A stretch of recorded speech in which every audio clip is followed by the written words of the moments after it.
Hallå? Hallå? Hej! Hej Erika! Hej! Hallå! Nu ska vi se. Jag var så här nervös att jag inte skulle komma in. Hörs jag också eller? Du hörs och syns. Ja. Bra. And Debbie is here as well. Hey Hey, Debbie! hey, nice to meet you.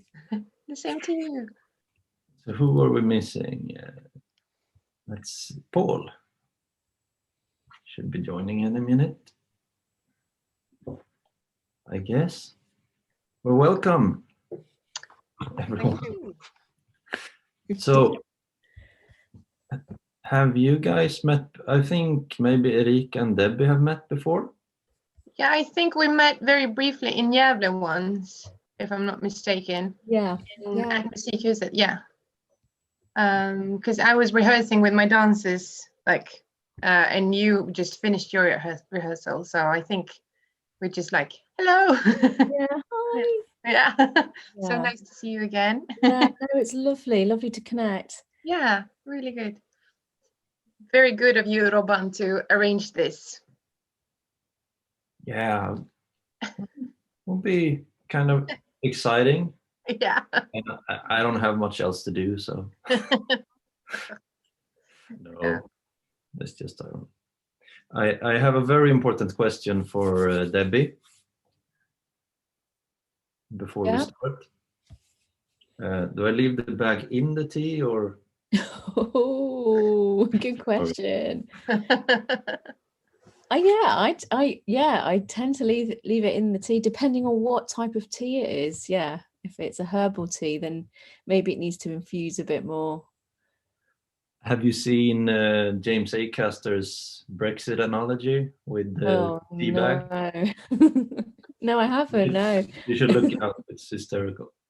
Oh, I must write it down. In fact, you must email that over because that would be hilarious. Yeah. I remember. Hi, Paul. Hi there.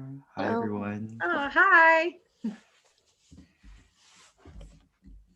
So, Hello. I think everyone is here. Do you have something to drink or a snack or something? Yes. Everyone has what they need? Yeah. And I think we can just jump straight into it. It would be nice to open up a dialogue. And we should start with some introductions.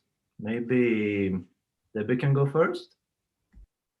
Okay, yeah. So I am Debbie Bandara, artistic director of Forest Tribe Theatre. But essentially, a director, a writer, a choreographer at heart, and I make work that connects with all audiences as much as possible, in particular with children and young people with complex learning needs.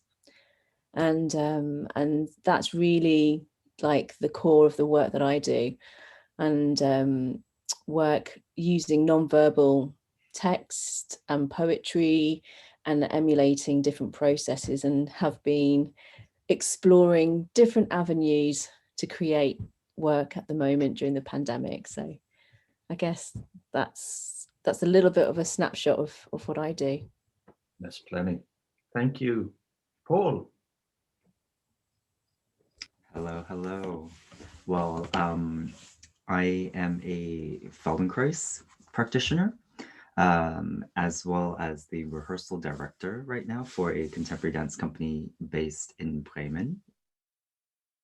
And yeah, the company is called Of Curious Nature. And we've also been finding creative ways to continue offering dance to people in Germany and anyone who has an internet connection. That now we're working on a project called Tanzgeschenke, which is dance gifts, where people actually get to book in a 15-minute session to watch an excerpt of our current repertoire. And then they also get the chance to talk with the artists. So it's really coming into an intimate meeting room and having not only just the ability to watch art, but to also have, you know, a human to human check-in, albeit a short one. And yeah, since the pandemic, it actually launched my online Feldenkrais teaching. And that was a very unexpected opportunity, but yet it was something that just sort of flowered. It was like the day that the lockdown was announced, it just came to my mind. I'm like, okay, free Feldenkrais for all artists and friends, whoever wants to. And then like I was just so excited. I remember like this is the time to share. So yeah, that's where I'm at right now. Thank you. Ida? I'm a dancer and a musician, artist. I teach a lot of dancing. I also choreograph a lot for like music videos and other artists. And I try to like work with both music and dancing and create things that I think are visually exciting. And I work a lot with video as well.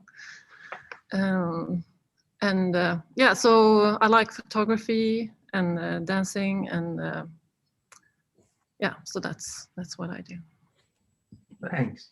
Erika? Cool. You're all doing such cool things.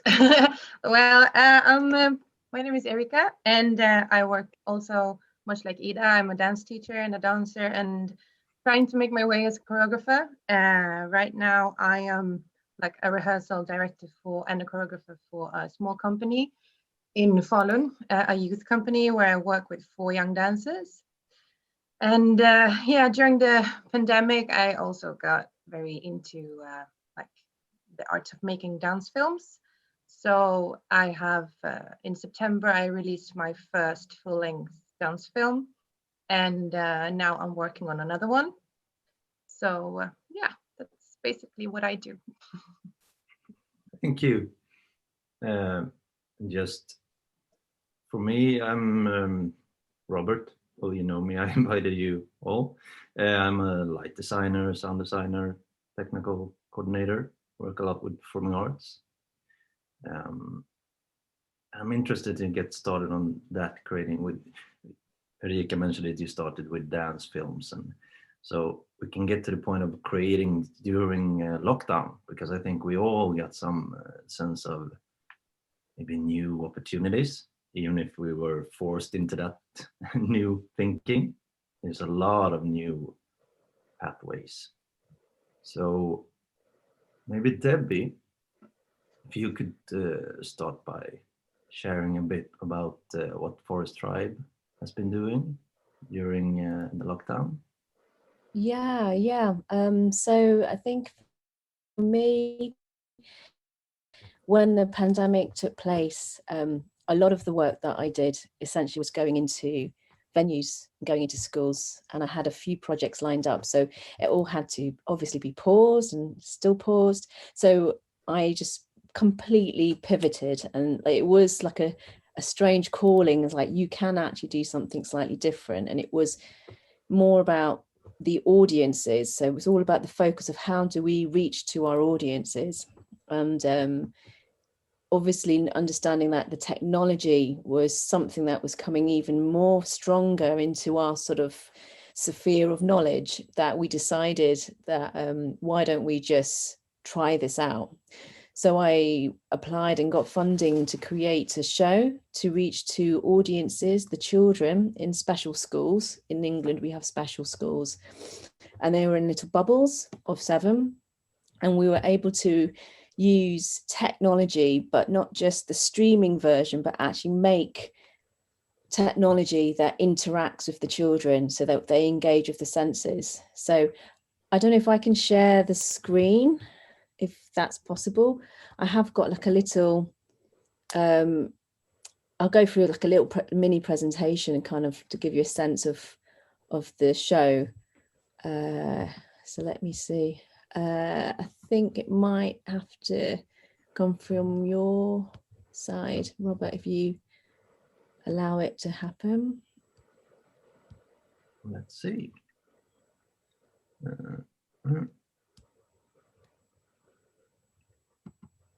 We'll try it.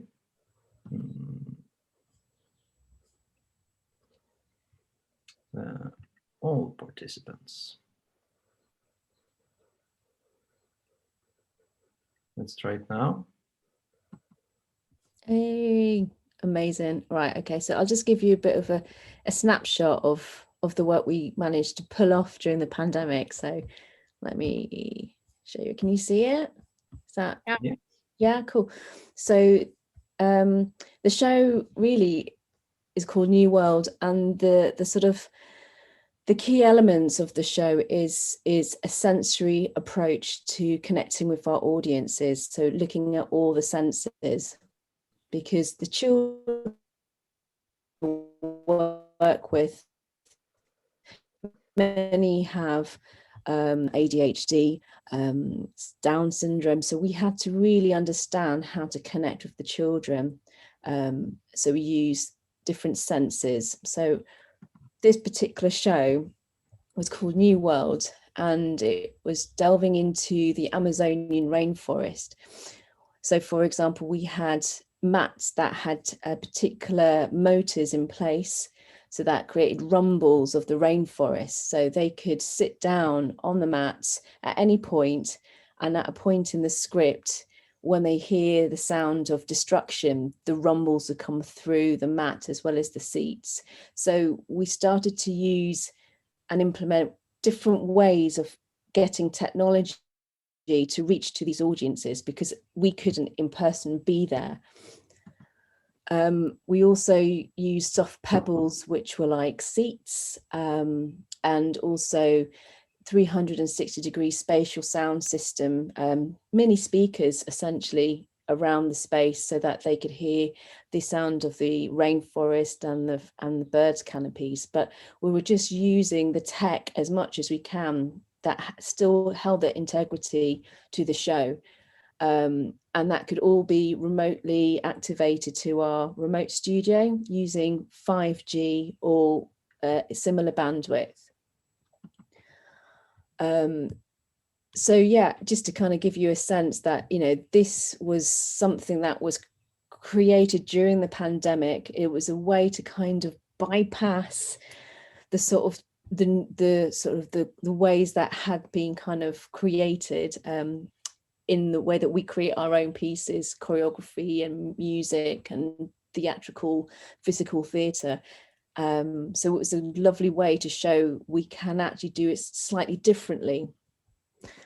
And the show essentially was about how it was, you know, it was a calling in the sense that how we can show compassion and care for the world, the natural world, and allowing these particular children who are still currently shielding to still access arts and culture, which is very rare at the moment for many people. So essentially, there's a little picture here where we had, I don't know if you can see, there's a smart board in the special school. And on that smart board, this is where we did a live video feed of the actor who played the uncontacted tribe member. And then inside the school, we had our actor, physical theatre actor, who was able to be present. So we had to reduce our cast members, but to be able to do it in one bubble, we can now do it in several bubbles. So we can do it in 6 different bubbles with one actor in each bubble. So we're just altering the way that we do the work, but still be able to reach out to the audiences.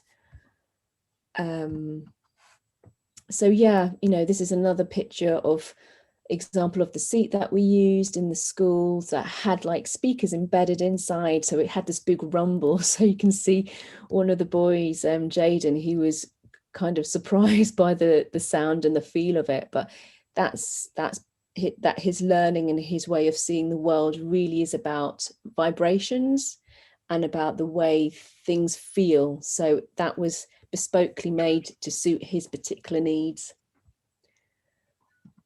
So yeah, so, you know, it really had a positive impact. Surprisingly, we managed to pull it off during the pandemic. And we really feel that, you know, this could be just another way of creating immersive theatre. And I'm, you know, really keen as a director and writer and choreographer to share the expertise and knowledge, to show that there is possibly different avenues, like Robert said, that we could make work, you know, and it may not just work in the UK, but we can reach out to many places, I mean, in many countries. And yeah, we're also like wanting to, well, I know that I want to collaborate with artists and choreographers, you know, so I think this space is great to just share that. So yeah, I mean, that's the, you know, this is the response, you know, the new world is a response to the current pandemic, reaching audiences that are unable to access the arts and creativity. You know, making this work is so vital in all situations where touch and human warmth are so greatly missed. It will reveal how awe-inspiring our natural world is and how we are all connected and share a collective responsibility. So I'm just going to go on to the trailer that I made, and hopefully this might hopefully it will work, but I'll play it to you and see if you can hear it.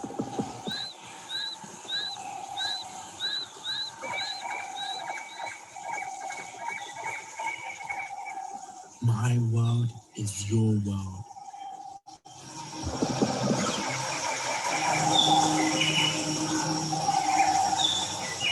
Treat it with care.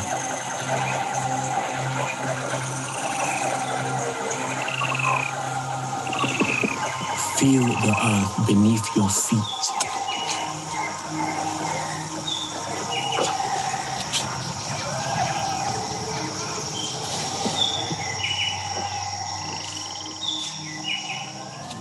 See its beauty. Listen. The rainforest whispers.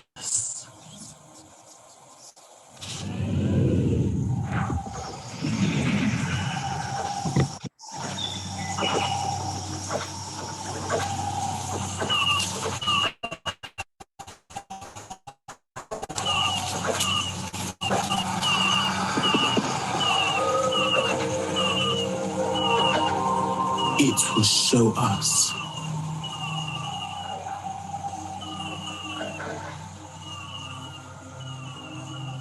a new world.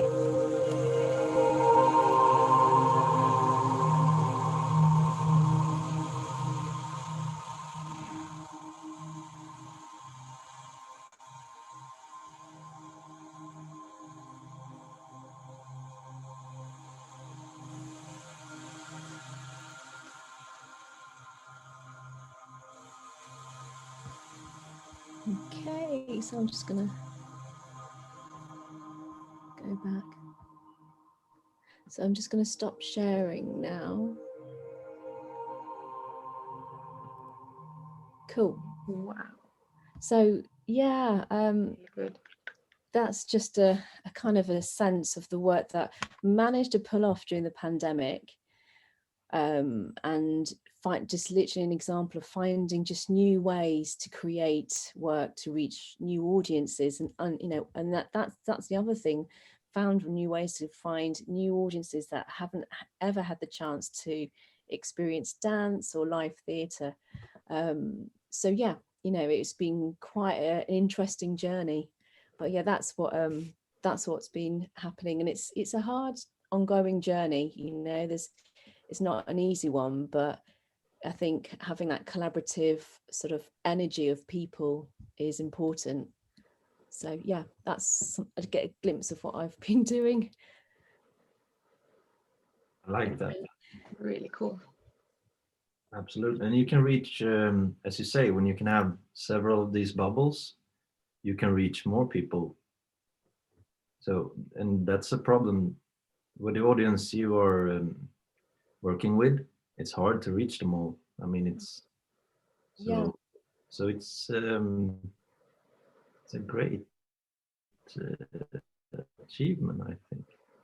Yeah. To be able to turn it into a positive. Absolutely.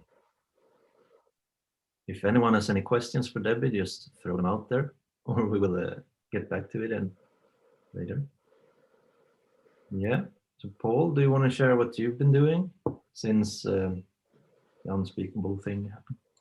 Well, I just want to say at first, congratulations to everyone. I think just being here, you know, that when Robert was proposing this discussion together, I mean, the first thing was, you know, the excitement, and I think the continual excitement of being in these times. And you know, Debbie, it really is a new world, and it's funny to be able to come back to these words that, you know, they're simple words, but to come back at it and really chew on and say, yeah, it is a new world. Like, these are different circumstances, and I cannot really find a cell in my body that has dread. I'm like, it's so exciting, you know, that some people who feel that they're really dragged down by these times, you know, it's like, oh, you know, the circumstances are against us. You know, you see the way that they use the words, right? And then you might have to go in this very self-help kind of way and say, you know, who is creating the suffering and the resistance and all that. But then on the other hand, you can just kind of, I won't say switch, but I'll say you kind of land on another perspective and approach, and you're like, oh, this is the world that I am treading on right now, and what can I do? And you know, how can we, like, I guess we can all say that at this moment we're all doing pretty okay. You know, we're warm, we have a roof over our heads. Like, there's, in these times, I think it's just gratitude is such a launching pad. It's fuel. And I don't know, I just feel that I'm like continually, I'm gonna like burst at a certain point, because it's really truly a very potent time that we're living in. And even when things go back to normal, that we can carry this spirit of like, okay, no, it's actually, it's always a new world, right? And it's always the same world that we share together. And I don't know, just having this game, this flirt with different ideas, different perspectives, I think it generates this creative momentum. And I'm just utterly impressed by, you know, the professional quality of your project, Debbie, and you know how, Erika, you've made like a dance film. And for someone, I've edited a few of my like Feldenkrais videos, and it takes a day or days. It's so much work. And to say, yeah, okay, in September I came up with my first dance film, like it's no minor thing, right? And still being able to teach Ida, and how you're, you know, you've already had the experience, several or many experiences choreographing for artists doing music videos. I mean, like, it's really, really cool. So everyone is set up with skills and has accomplishments to, you know, thrones of accomplishments to sit on. We're all, it's one of my concepts, you know, our inner queen. We're all queens. And I don't know, I just want to put that out there, like, fantastic work from everyone. So as I mentioned before, I think the greatest gift from the pandemic was that I was forced to, I think there was a fear of like, it was like retirement. I've seen some of my uncles, my aunts, because everyone reached the 60-year-old level, and then everyone was retiring. And then there was this anxiety of not doing something. And maybe there was a little bit of that was like, no, Paul, okay, now the lockdown is going to come. You have to stay home most of the time, and you have to find something. You have to busy yourself with something. So then Feldenkrais was the first thing, because I don't know if you've all been able to try the Feldenkrais method, but it's, so it's, we call it a sensory motor education. So you become more aware of how you're moving, and we have these different lessons to movement explorations, you can say. And then you're exploring how through different constraints you need to find other ways and discover more possibilities of how you can move given the constraints. So how much do we think about the head as just movements of the neck? But how is your head your pelvis? How are your feet your pelvis? That everything is functionally related. And so how many ways can we come about ourselves and it's this one world thing again. You are always you.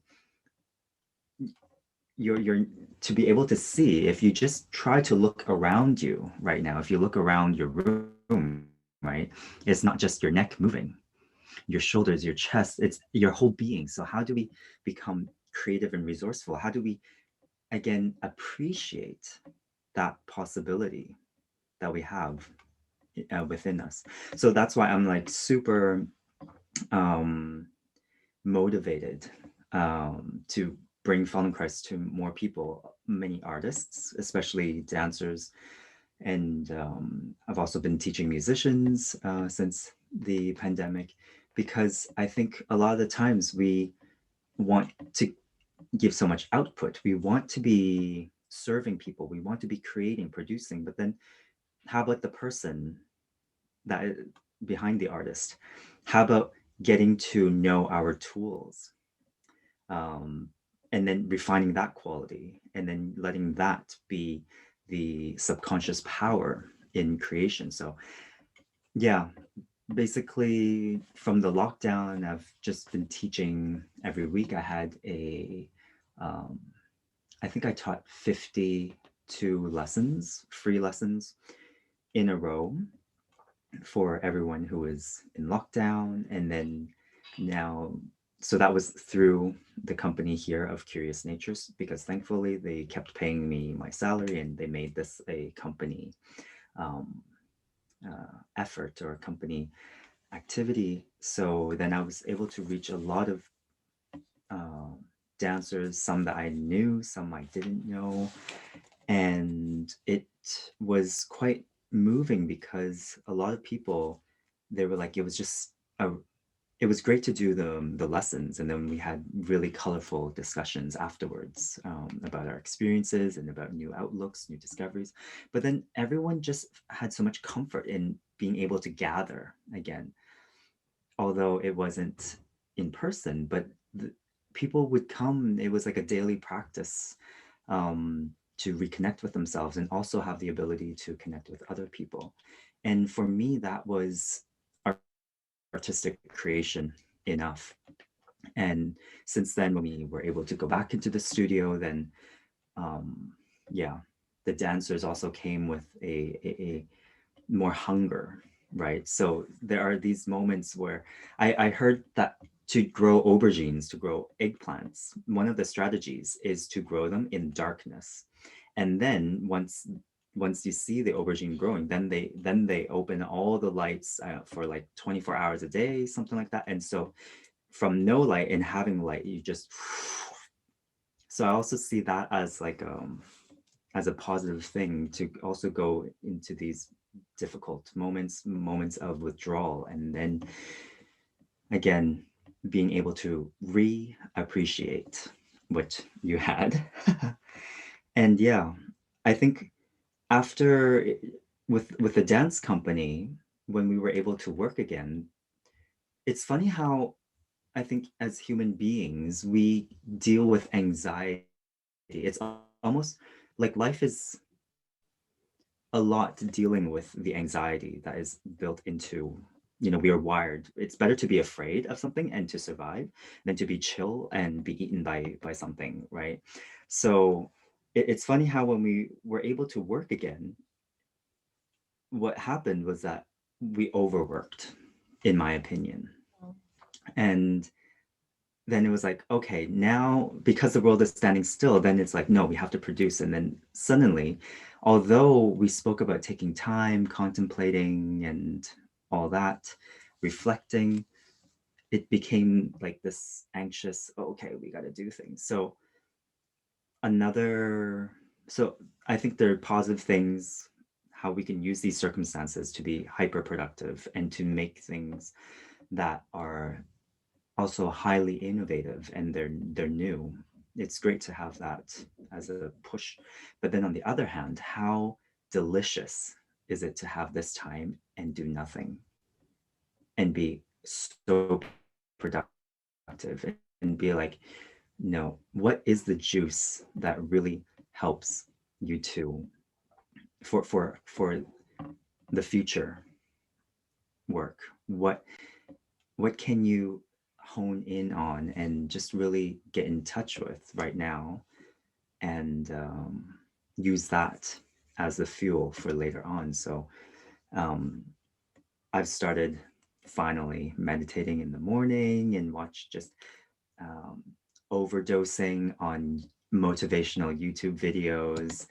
Yeah, I see a lot. You guys are nodding. Like, it's just great because, you know, coming from the neurological perspective, you know, if we just surround ourselves with what we surround ourselves with is what we eventually, it's how we act from, right? It's the information that keeps swimming inside. So what if we use this moment to recharge in very novel ideas, positive ideas, and yeah, learn to love ourselves more, appreciate ourselves more, all of this and that. Like, I think it's an amazing opportunity that we have. So yeah, that's what's been going on for me.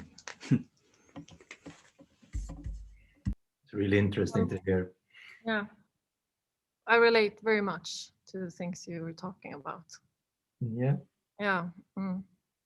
Ida, maybe you can go on to talk a little bit about how this has affected you and what you've been doing. But I'm just going to add that for Erika and Ida, I know you have brilliant dance films and stuff like that. So if you want to show them, we'll make sure we have links and stuff later on, if you don't feel like sharing them now.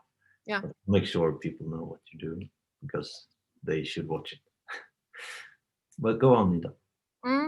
Yeah, so when the pandemic first started, I think I panicked and tried to keep everything as normal as possible. I wanted to continue to produce and overwork. And I'm a bit of a workaholic, so I think I was very afraid of what would happen if I didn't do anything. So I did some classes online, and then we started having classes again. But then in November it ended, and then I kind of just let go and gave in, and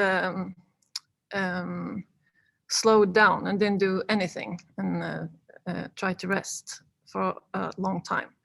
And like usually if I have a break, it's just for a few days, like of not practicing or training.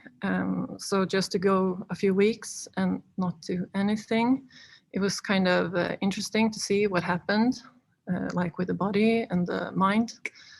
And nice to see that like it wasn't that awful that I was kind of afraid it would be. And I've been trying to like connect more with myself and go into like an introvert mode. And because I've been like what you talked about, Paul, I've been wanting to get that hunger back. Like when you're overworking and you're producing and you're in this like mode and you're creating for people and you need to be fast and you need to make money and all those things. It's so easy to kind of forget what you really want to do and what feels good. So I've been kind of evaluating like what I want to do. Been working more with like improvisation and like freestyle. Also, I try to like experiment and see what I can do in lockdown. So I did a short film where I was dancing in my apartment, like trying to rediscover my environment. Like, can my kitchen become something different if I work with dance? Like, can I create another world, another view, even though I'm in lockdown? And I think that was very good, like for like emotionally, like it was a way to deal with all these feelings. because in the beginning I felt like I had a lot of anxiety about what would happen and what would happen to the world. And so I could kind of, dancing could be my therapy for all those feelings, like a release. Yeah, so, and also I've been thinking about like what I want to do, like some things that I've been afraid of. Like I really want to go to Vogue balls and do old way, like I've been practicing for years, but I've been terrified. But then I heard this woman who talked about like you have to be ready to fail like 10 times, like those motivational videos. So yeah, that really inspired me. So I don't know what happened, but something happened to my voguing, like my voguing dancing from not doing anything. Like it's opened my mind in a way, like I'm more playful and creative and I don't care as much, perhaps because the worst thing is happening. So like I don't feel as afraid anymore. Yeah, so I feel like really excited. Also now when we have a vaccine and everything is coming to an end, I feel I have a lot of energy, and yeah, I think a lot of great things is going to happen. And also I've been, like for years, I've been wanting to learn more about producing and like the sound engineering of music. So now I've had the time to really study and yeah, educate myself, like also with my training. I've been able to like practice more just for my own sake, and kind of, yeah, just get in touch with my feelings and my body. And yeah, so I think like it's been hard, but I've been pretty positive also about this. Like I think it can also be a gift and a blessing. Yeah. Thank you. Erika, we're curious to hear from you now. Right. Wow, it's so inspiring to hear you all. So like I must say that 2020 was probably my absolutely most creative year so far, and I'm so happy for it, even though I'm not happy for the pandemic, but it has gifted me in so many ways. And because I was employed at an activity center as a dance teacher, and during the pandemic, everyone was like, we were allowed to be home with 95% of our salary. So for the first time forever, I had like the opportunity to actually create, because I have felt for so long that I haven't had the time to be true to myself and to my creativity. So when I finally got to do that, it was like an explosion. And I got all this time to like really evaluate my own thoughts and my own ideas. And I had this time to train, even though I didn't have like a proper studio to train in. I found other places, like during the whole summer, I was on the beach dancing and doing yoga and like being alone with my own dance. And like I live in the middle of the forest. So one day I was like, I have to dance, and it was raining. And I was like, I can go out in the forest. I was dancing in the rain in the forest for an entire afternoon. And so like, just as every one of you have said,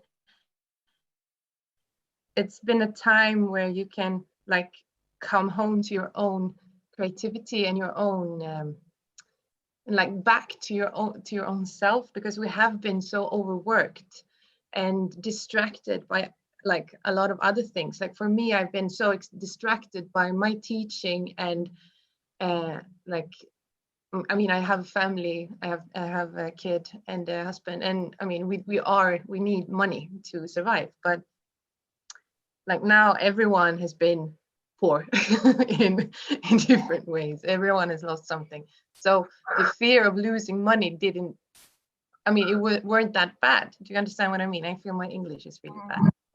But I wasn't that afraid, actually. I was quite contrary. I was quite calm by the fact that I might lose my job, which I finally did because the pandemic struck the activity center that I worked with pretty bad.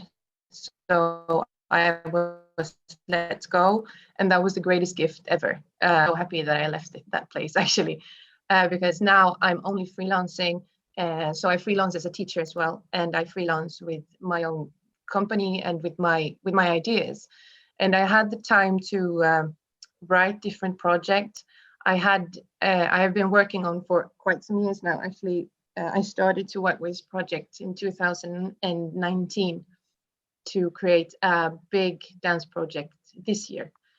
But since the pandemic seems to be ongoing for this year as well, so we can't realize it this year. So it has to be moved further to next year, to 2022. But it feels okay. I mean, it's okay. It's not like I've been lazy. It's because of the situation, and I'm feeling grateful for like everything that's happening at the moment, actually. And I mean, this is also a time where we artists really get to like show the rest of the world our importance, because I mean, everyone is missing us now, right? And we have the opportunity to show the power of our greatness, how our creativity can provide cultural events to the rest of the world, even though it's closed. Do you get what I'm saying? So, I mean, even though we're in lockdowns or we're not allowed to be in our normal workspaces like theaters or dance studios, we can still work and we can still provide. And that's what I think is our superpower as creators.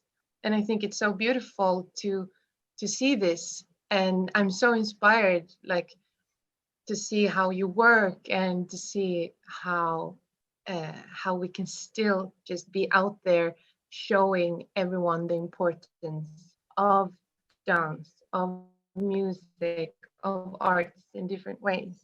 So, and like with my film that I did, there was a research by a foundation called BRIS, like Children's Rights in the Society.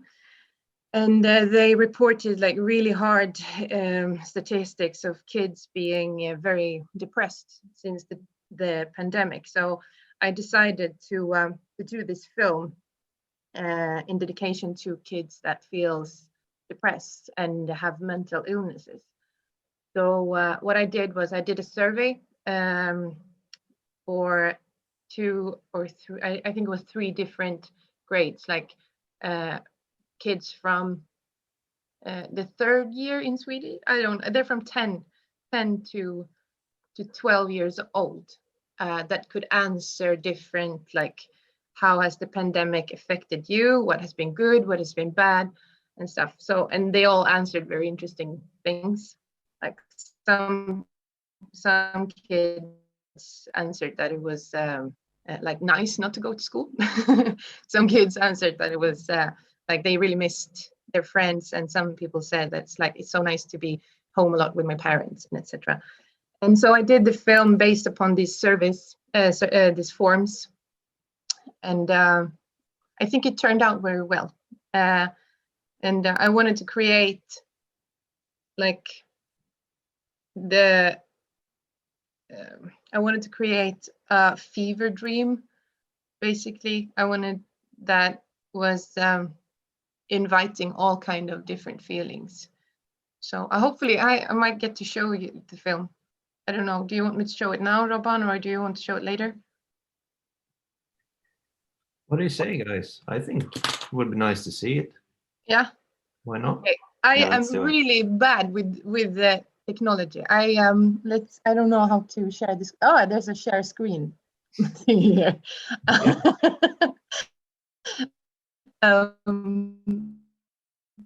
Okay, hold on. I'll let's see if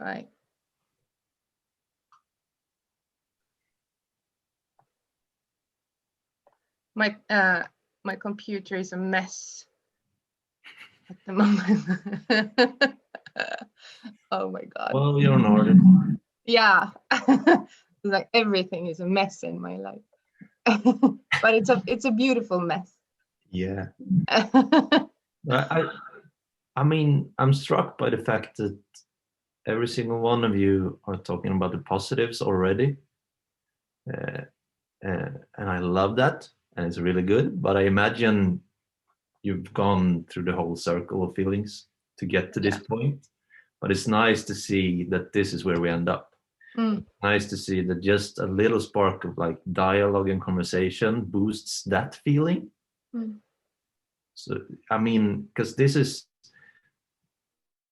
we will talk to more about that after we see your film, but I would propose that maybe this year it's time for the next step, because if 2020 was about taking a step back and finding out things about yourself, maybe now we're ready and need to start collaborate. Definitely. Do that with people we might not do it with if not for this situation. Like we are connecting now, we don't talk every day. I mean, so I see opportunities.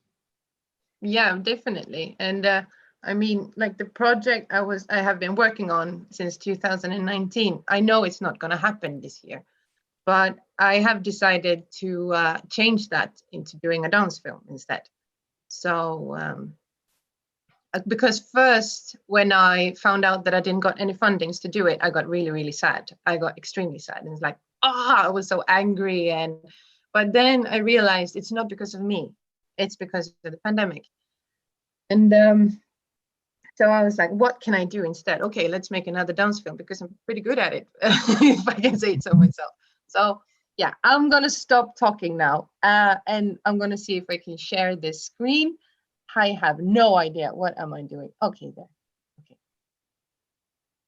Can you see it? Yep. Yep. And okay. So I don't know. Can you hear the music? No. No? At least not me. Can you guys hear it? No one can hear it? I think you just have to go to the share screen button, and there's an option to share audio, share the sound as well. There's a box that you have to check. Okay. Share audio. This is what I mean with,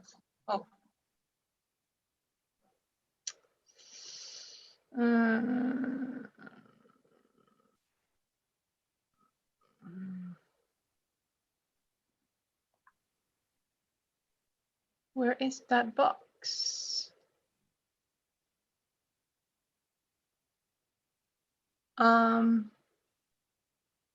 Maybe if I send the link to Euroban, you can share it. Is that possible? Yeah, we can. Yeah, I can do it very quickly. Because I have. If you send it to me, and you guys can. I'm just gonna. Yeah, continue, and we can do it later. Yeah, I can work on it. You guys keep the conversation going. I think I see something. I think Debbie has some thoughts about what we've been talking about. I've seen you nodding and reflecting. Yeah. I mean, I feel like, really everything that everyone's been saying has really kind of resonated, and I feel like it has been a point where we've all I know from my perspective, it's finally tapping into those inner voices that is allowing those narratives, those feelings to come through, and notice that the way that we have been living previously has been lots of external layers has taken over the way that we see ourselves, and to be able to finally come to a point where we can dedicate time. We do have that space and that freedom to really kind of sink and surrender into ourselves, and that is such a blessing to be able to have those moments. And I really I'm doing time in my week where it's about my meditation, it's about my practice, it's about my yoga, it's about my breath, it's about those simple moments where other things start coming through. I guess it's getting into that liminal state where you're not conscious and you're subconscious, and that takes an effort to kind of get to, but once you're there, it's like ideas start blossoming and things come through. And I think that only happens when we have a space like what we've been given, where you can contemplate and have that sort of dreamlike states. And I love the fact that it's made me realize how institutionalized the arts world is in the UK as well, to a certain extent, where as artists we have to be quite dependent on going to a theatre, knowing these people to get these opportunities. And what we've realized is that we as artists, we carry the creativity to make and create, and it's sort of like the tables have turned. It's not really the institutions and the theatres that are the ones, it's actually us. We actually hold those feelings, those thoughts, those creative impulses, and to honor that. And that just feels so empowering. And I think only now many artists are starting to realize that. And I think that's just amazing, an amazing kind of achievement to get to. It's now, how do we hold on to that and move it forward? Because soon the theatres and institutions will find their feet again, which is brilliant, but they will also maybe want to steer the creativity to suit their needs. And it's like, how do we make sure it's the way that feels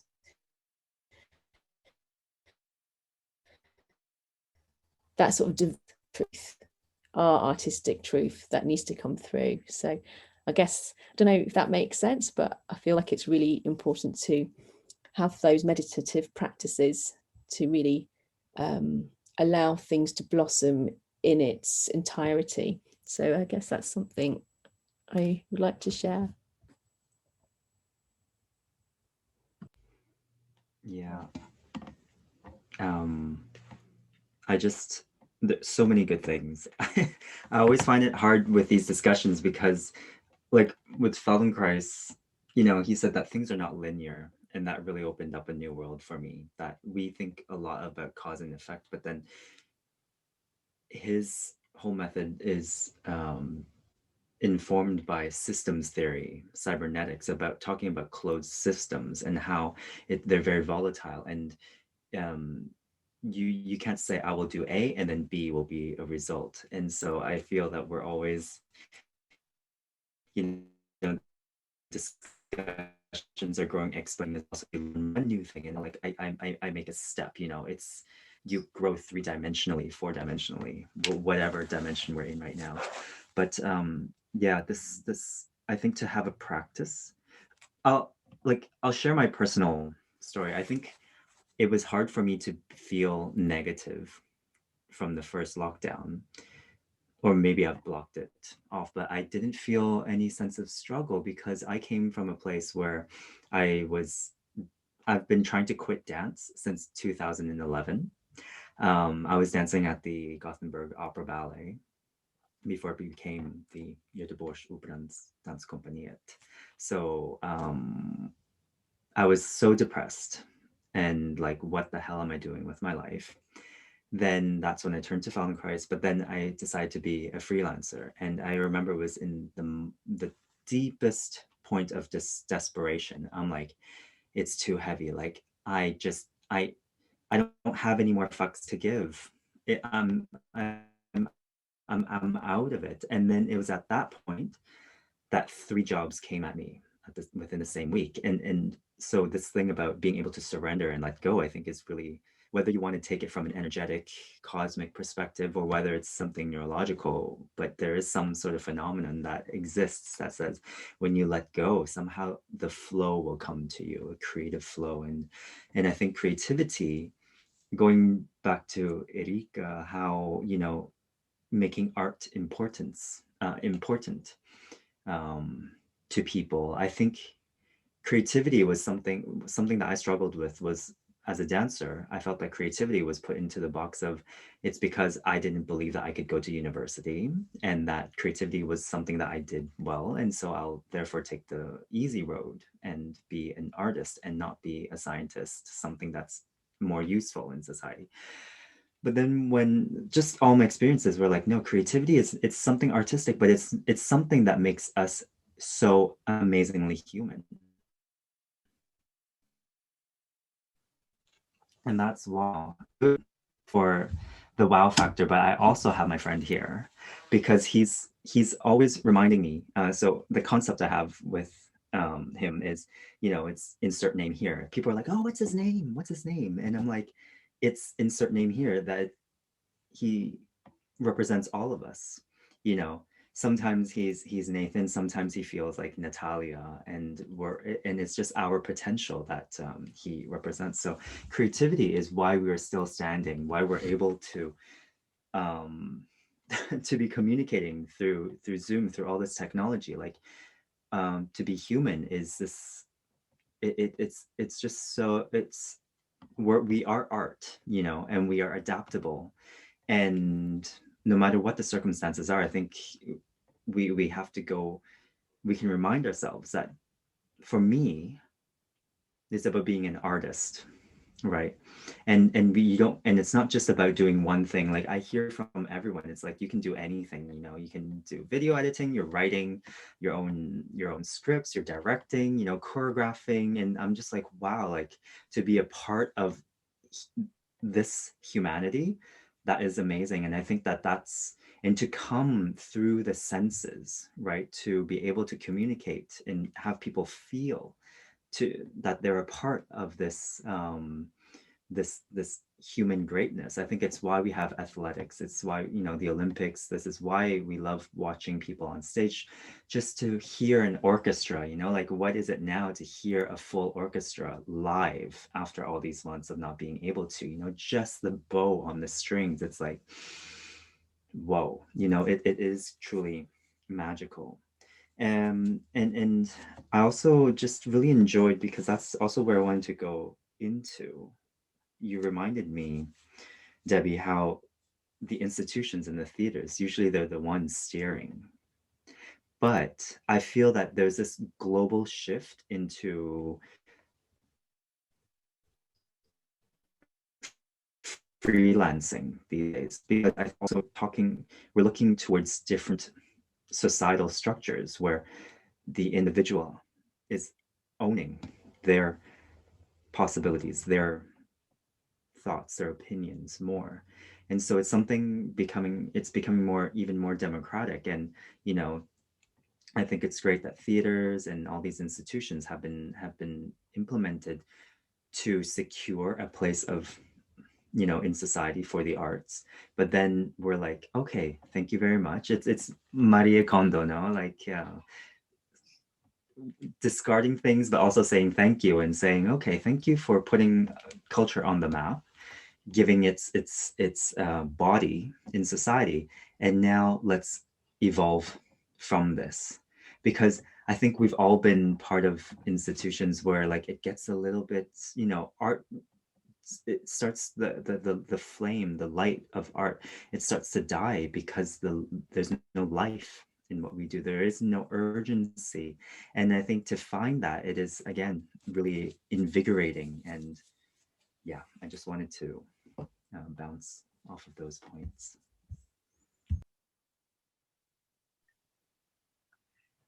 I think a lot of us can relate to that, actually.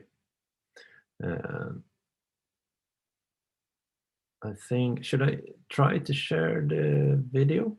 Let's see. I'll try it and we'll see if it works. I just have to say that this is like the shortcut cut of the film. I did 2 different versions, like one for everyone to see and one that's submitted to a lot of dance film festivals. So this is like the shortcut. The longer version I'll share you maybe next year. So yeah. So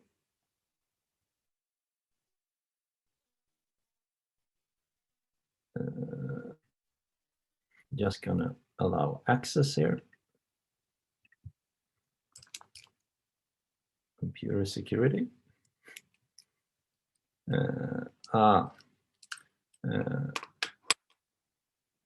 I think I'm gonna have to pass on that. My computer says it needs to restart Zoom if I'm to allow it access. And that's a bad idea since I'm the host. Or if you can just send the link to into this chat, I can try and share it from my screen. Okay. See if I succeed. I'll try that. Hang on. There we go. It's in the chat now. Perfect.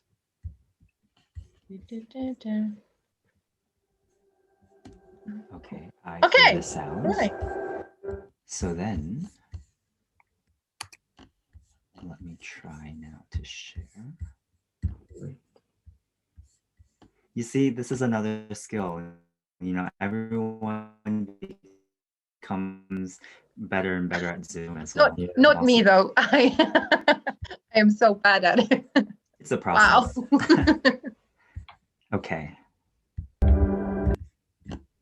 Do we hear sound? Yeah. Yay.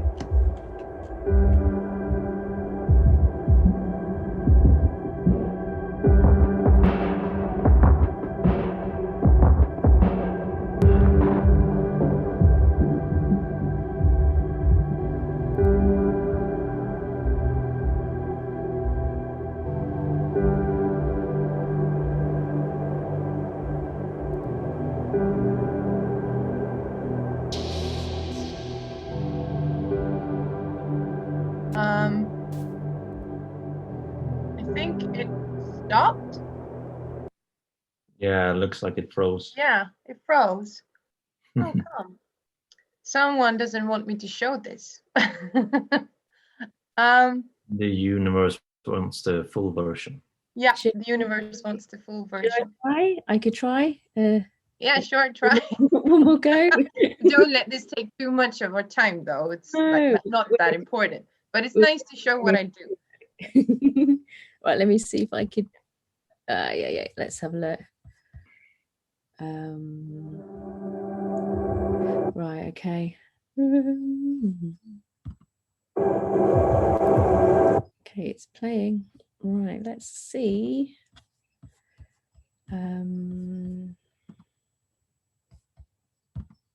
Okay. Let's get that back, and can we hear it?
Nice.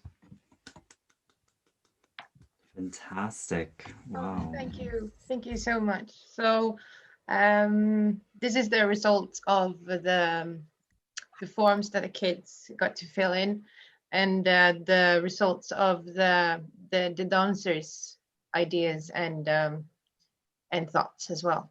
So then I wanted to create this fever dream and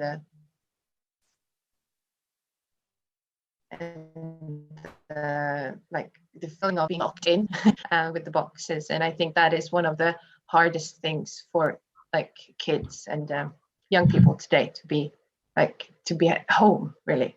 So, and the dancers in the film, they are between 14 and 18 years old. So they're in it. I mean, they really can express being young, growing up during a pandemic. So, yeah. So hopefully I get to show you the full version one day. Talking about that, so when we're discussing lockdown and creativity during lockdown and what to do and what you can't do, so correct me if I misunderstood, Erika, but you were gonna have like an opening, a premiere of this film? Yeah, I was gonna have a premiere. I was planning to have a premiere in Falun. I was planning to do it in then everything shut down again, and when they said that we couldn't be more than 8 people, I felt like I really surrendered to the restrictions, and because I had this idea of that I really wanted to at least have 50 people coming to it, because I had one idea that I could like show it like during the whole day, let it just roll, and people like crowds of 8 people could go in and out, but then it's like, no, I wanted to make something more like bigger of it, and maybe have the dancers perform like a live piece or something. So no, I decided to move it and to 2021, maybe next autumn, and maybe I will do like a live stream show of it. It depends a bit if the film festivals that I have submitted to, if they are like, they might disqualify me if I show it before I show it on the film festival. So I have to look into the rules in terms of the festivals first. So yeah. But it's an interesting case, at least to me, because we're talking about opportunities and advantages we get from this situation where we have to reevaluate stuff. So any thoughts on that, what you could do instead? Because you say you could live stream the event of showing the movie, but I think we're all getting a bit, live stream seems to like mean one thing to most people, but it could be so much more. We don't consider like a live performance can be a million different things, but a live stream is often kind of the same thing, and it doesn't have to be. I think it would be interesting to discuss like the opportunities and how can we use digital media, how can we use the internet to reach the target audience, because the opportunity you have now is if you show it in Falun, you reach the audience you kind of already have. Yeah, exactly, that's true. Yeah, but there are billions of people in this world, so it's also an opportunity to reach. Yeah, that is so true. I just have like, a feeling that I wanted to have the big screen and people gathering and seeing it together, and but I mean, I have to rethink it, and this is exactly why we have this meeting, because I think that is absolutely a good idea, and I wanted to do a live stream concert, like a live stream show of it, but where I can also have a panel like this, where when I talk about the dances and they can like describe their feelings and talk about the importance of doing this film, etc. But I mean, there is also something beautiful, like sitting together and watching, and also seeing the reactions from their parents' faces, for example. And that's like something that I really want to do. And so I might, as I said, I will move it till this autumn, like the release. But hopefully I also can have like an open show, live stream show. You could do both. Yeah, but I have, as I said, I am so bad with the digital media platforms, so I do need someone to help me live stream it. Tons of people that yeah do that stuff, so yeah, that'll work out. Yeah, I think so. But I think it's well, in my line of work, we're focusing a lot about this right now, but the content to really be aware of what you want it to be. Yeah. Because it's easy to just point a camera towards a stage and live stream it. Yeah. Nothing wrong with that, but maybe it could be more. Maybe Yeah, it could be interactive. Yeah. Maybe it could be like if you gather around a big screen and you show it to people there and you have a live performance. Yeah. Maybe you can encourage people to do it in other places. Yeah. Like gather and show it on the screen there. It's been done with like movie screenings for independent movies before, but it's not for the internet. It's just then and there. There's a lot of opportunities.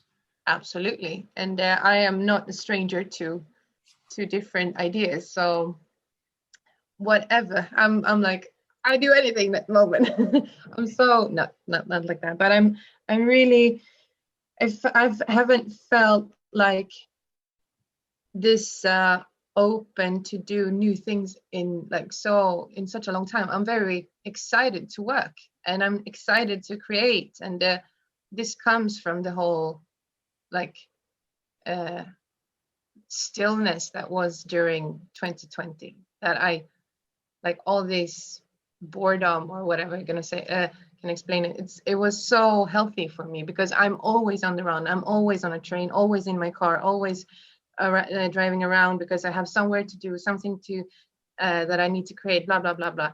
But still, like all of a sudden there were nothing, and that was like the most healthy thing that could ever be for me. And that's like, it was so, I'm so blessed in many ways to have this work where I got to work from home or do nothing for my full salary. And I mean, not everyone got to have that opportunity, but I had that, and I'm very, very thankful for that.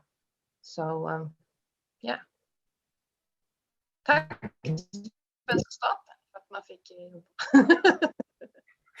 Yeah, but Ida, I'm a bit curious. Maybe this is puts you on the spot, but as both audience and creator, what would make you watch like an opening, a showing of Erika's movie? Yeah. In a digital way? What would you need to prioritize? Well, you're friends, so maybe you have to watch it. But if you didn't know Erika, what would excite you enough to just tune in and be like, yeah, I'm gonna spend my Saturday night doing this. I'm gonna get my friends and watch this.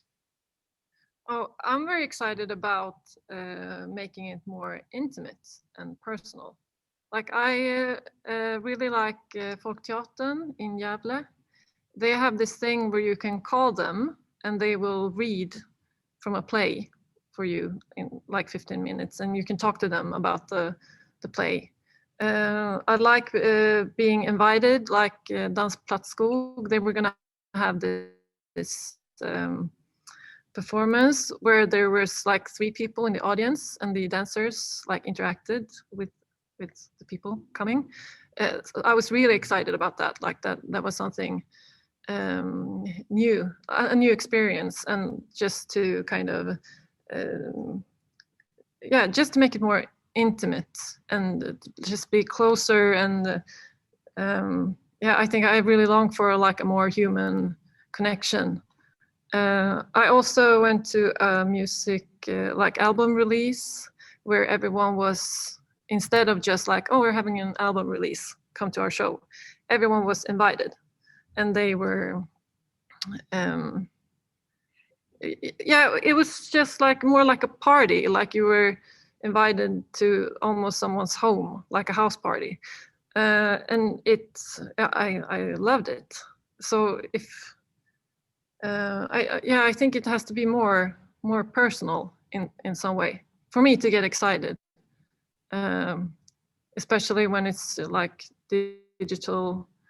And it's not that personal, so I don't have like a concrete idea, but something.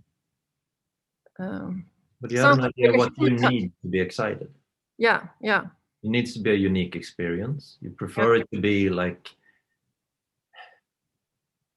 I want to come close. Yeah. In a new way.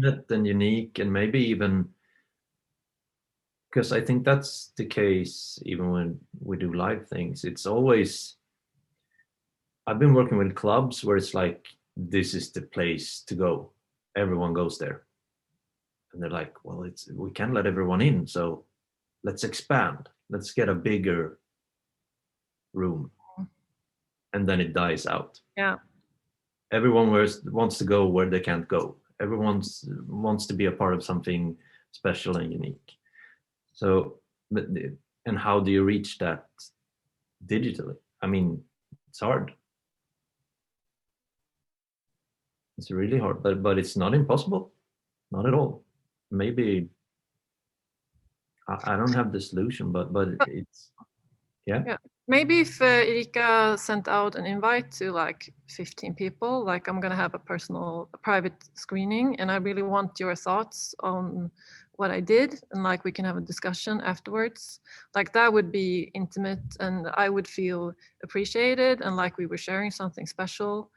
I think like, because everyone is doing things digitally, you feel like there's so much, like you almost have FOMO from all the things you're missing all the time. And I also feel like I'm just one of a million people that they want to reach. Like I'm not special. So to kind of stand out from that, I think that could be a good idea. Yeah, definitely. Absolutely. And I mean, I am very, very new to I haven't really I had some Zoom classes, but I'm very new to the whole platform. So yeah, as I said, it's all ideas and suggestions are very welcome. And that would be a good idea, Ida, to like just invite a few and then have like a discussion with the dancers, and maybe invite like some speech person from BRIS, like Child Rights Society, blah blah blah in English. So, and have them watch it as well, and yeah, make something more special. I think that's a great way to get at the core of it and make sure everyone really gets everything. But I don't think we can just ignore the fact that if it's a part of your work, at some point you might need more views if you put it like digital. Yeah, exactly. And I think like after, like when everything goes back to normal or whatever that is, I think we're still gonna, I mean, we've learned from this, and for me, I have really understood the importance of it, and I really want to adapt more to these platforms and this way of reaching out to a different audience. So let's hope this digital world still expands, even though things go back to normal. And like for the other film that I'm going to do now, I'm going to have more people in it. My hopes are that I get to have like about like 20 dancers, but that might be not. I think that would be too hard, but maybe the idea is have many more dancers than just 4, and let everyone release the film at the same time, so it gets a bigger audience, and they can like reach people that I can't reach normally. So hopefully that will be that will be that's my plan at least, and see what goes with that. Think when we combine the need to reach more people and maybe new people, not necessarily the most people. I mean, you don't need the biggest view counts, but no. But if we get back to what Ida said, and you have like an intimate showing, you could. Now we're getting back to Debbie's bubbles. Yeah. You do that. You could have like, I used to live in this country. Let's do it with my old connections from there. Let's 10 people there and do it as well, and they're gonna spread the word, and you're gonna, because then it also, well, it has value in itself. It's an art piece, but it also has value for your future work and like expansion, in that you get to spread the word, you get more people involved. Because it is a fact. If you feel like it's something unique, you're going to be a part of it. But if you, like most of the institutions did, at least last year, at least in Sweden, they pointed a camera towards the stage and live streamed it without realizing that you are competing with Netflix, HBO, everything. Why would people choose to watch what you are doing? You at least need to think about it. Yeah, definitely. You have to compete with it, but you have to be aware of it, I think. Just that there are options. And people are, I mean, there's a reason why most platforms give you the information of how long do people watch. So the content creators that work a lot, like live stream every day, they often and put out YouTube videos all the time. They realize that, okay, people watch 20 seconds. What was wrong after 20 seconds? And they learn to adapt after that. I don't think we want to live that life as in the performing arts. I mean, we need that arc, and we want to build something that, how do we get people to stay? And I think a more intimate environment does that. But we don't have to limit ourselves to that. We can do both. We can do more. We can definitely. Yeah. And I'm interested. I think Debbie put something in the chat. We talked a little bit before about platforms, and was there something about that, Debbie? Yeah. I mean, I just wanted to share a platform called Hopin. It's, you know, when you were talking, Erika, about sharing it across and having panel conversations, it seemed this platform, I only attended it for, I think it was like a tech kind of like techie kind of conversation, but I was quite impressed. They do live streaming, they do videos, it's all kind of really compact, you know, and I think it's pretty easy to kind of use and really easy to kind of access and navigate. And I just thought, you know, it allows also you to connect with other people, having networking, having like a separate strand to reaching out to new audiences digitally. That could be just an example of a platform. There must be many like that, but I just thought, wanted to share, just maybe that could be one way to set up an event, a conference, a kind of, you know, a gathering online as well, which, you know, will premiere the piece and then leave with like conversations and collaborations, and it just creates a nice sort of safe space to do that.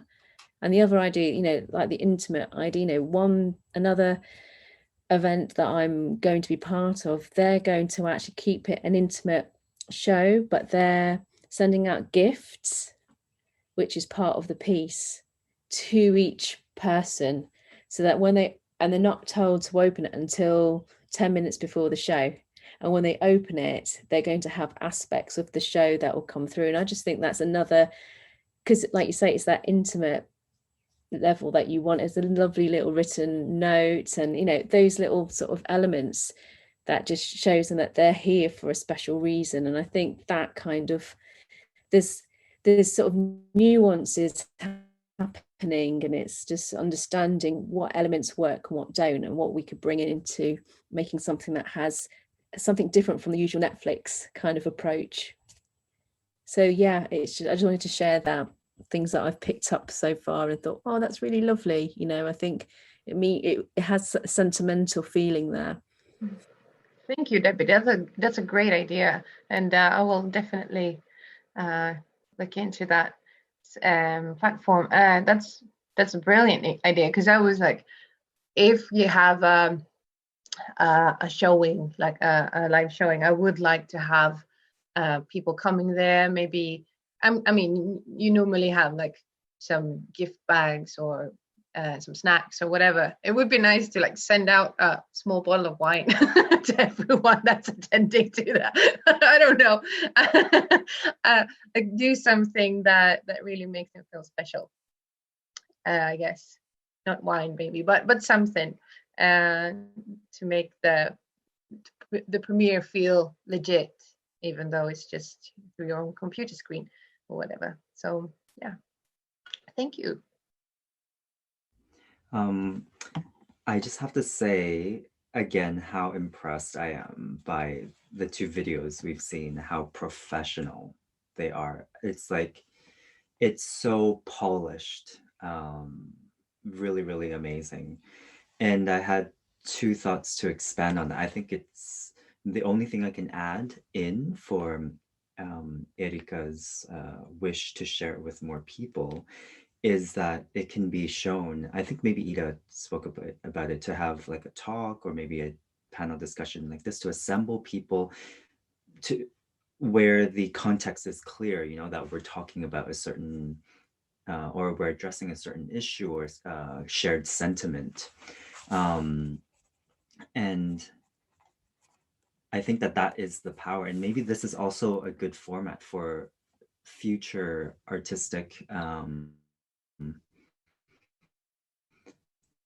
showings as well, because I think that that's also sometimes missing, which is, for me, function is very important. You know, what is the function and duty of art? And why are we watching this? Some people are like, I don't understand contemporary dance. I don't understand what happened in that play. You know, I don't really, like, why should I even go watch? And to have this sort of, to create this environment for people to, you know, that they come prepared, primed, that, okay, we're sort of speaking about an issue, or we are treating it in a way like without words maybe, or coming from a very different place, because I think that that is one of the beauties of art, or the nonverbal arts, right? It's that there are, as they say, we're governed a lot by our subconscious, or much more by our subconscious than our conscious brain.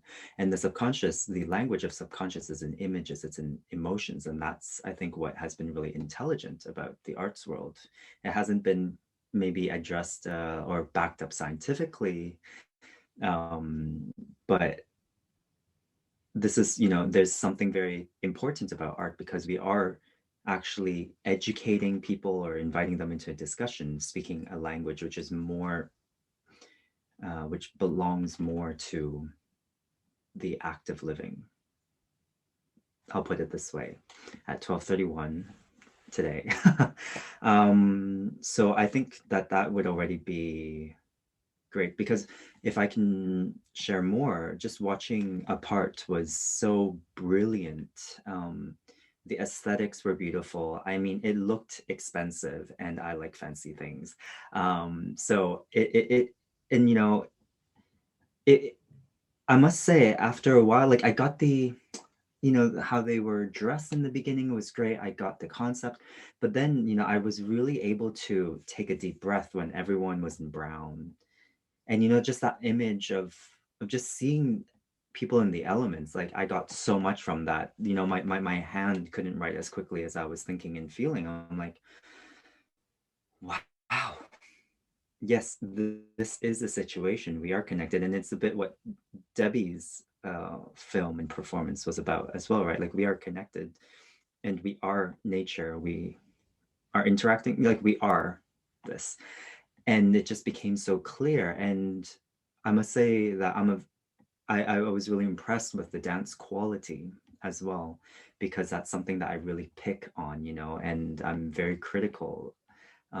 But not only did like it was well done, but I also felt there was a purity in people, in their intentions, and it just came about really, yeah, it just came together really well. And then I go further. This is what I like to do, you know, like to push in my imagination. And I'm just like, you know, you are coming from like the tradition, or not tradition, but you know, like ABBA. There's so many great things that have come out of Sweden, right? And like Sweden has always been on the forefront. A lot of the songwriters, the people who make boundary pushing music videos, a lot of these things, you know, have come from Sweden. And I just felt like, wow, like your film belongs in that realm. That it's not something, you know, Falun, I've never been there before, and but then I was just like, no, this is so, if you Swedes will allow yourselves to be a bit nationalistic for a moment, you know, like this was something I think that would make the country really proud. So to just continue on, and I don't, I think this premiere thing is great, but then premieres I think are also overrated. That I just realized that our context, like seeing it in this context, it just meant so much to me. It was very yeah, just a lot of good things. And then going back to Debbie's film, New World, it brings me back to a very chic Danish museum where in Aarhus, and they were really trying to connect people. No, it's a bit old to say, to connect people to their senses, but they were informing or trying to immerse people into the knowledge. And I think that that's what you were doing there. That I don't know what kind of artistic movement or format this is going to be. Like, is it that you set up New World in a space in the city, and like one person comes in, and then after each person they have you disinfect everything, but that you kind of let them be in the situation, feel the vibrations. That, as when you said like that they could feel, I forgot the word, but like feel the movement on the seat. I was like, wow, but there are these things that we don't pay attention to normally, but that it tells you a lot. That when you are sitting somewhere, you can even tell sometimes who's walking just by the way you feel the floor, right? So how are we like expanding on our ability to reach people in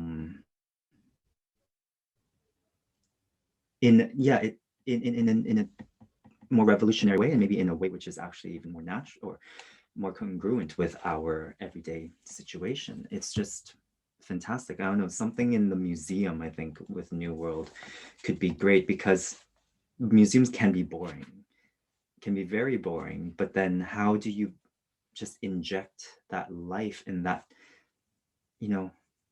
put people into the Amazon or wherever and be like, how does it feel? And then again, is art about just telling you, or is it just inviting a discussion?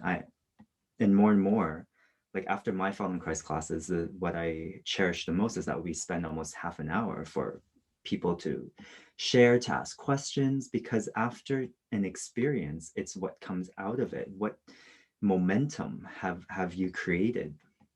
And I think that is more powerful than just, well, it's not more powerful than, but I think it can be offered more as an option later on in performances, so that people don't just like, they're like, that was a great show, and then they go home, and then maybe they talk about it with their friends, but that they're what has been created afterwards, I think is really interesting.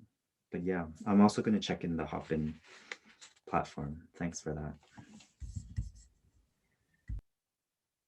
I don't know if Debbie wants to reply before I start talking.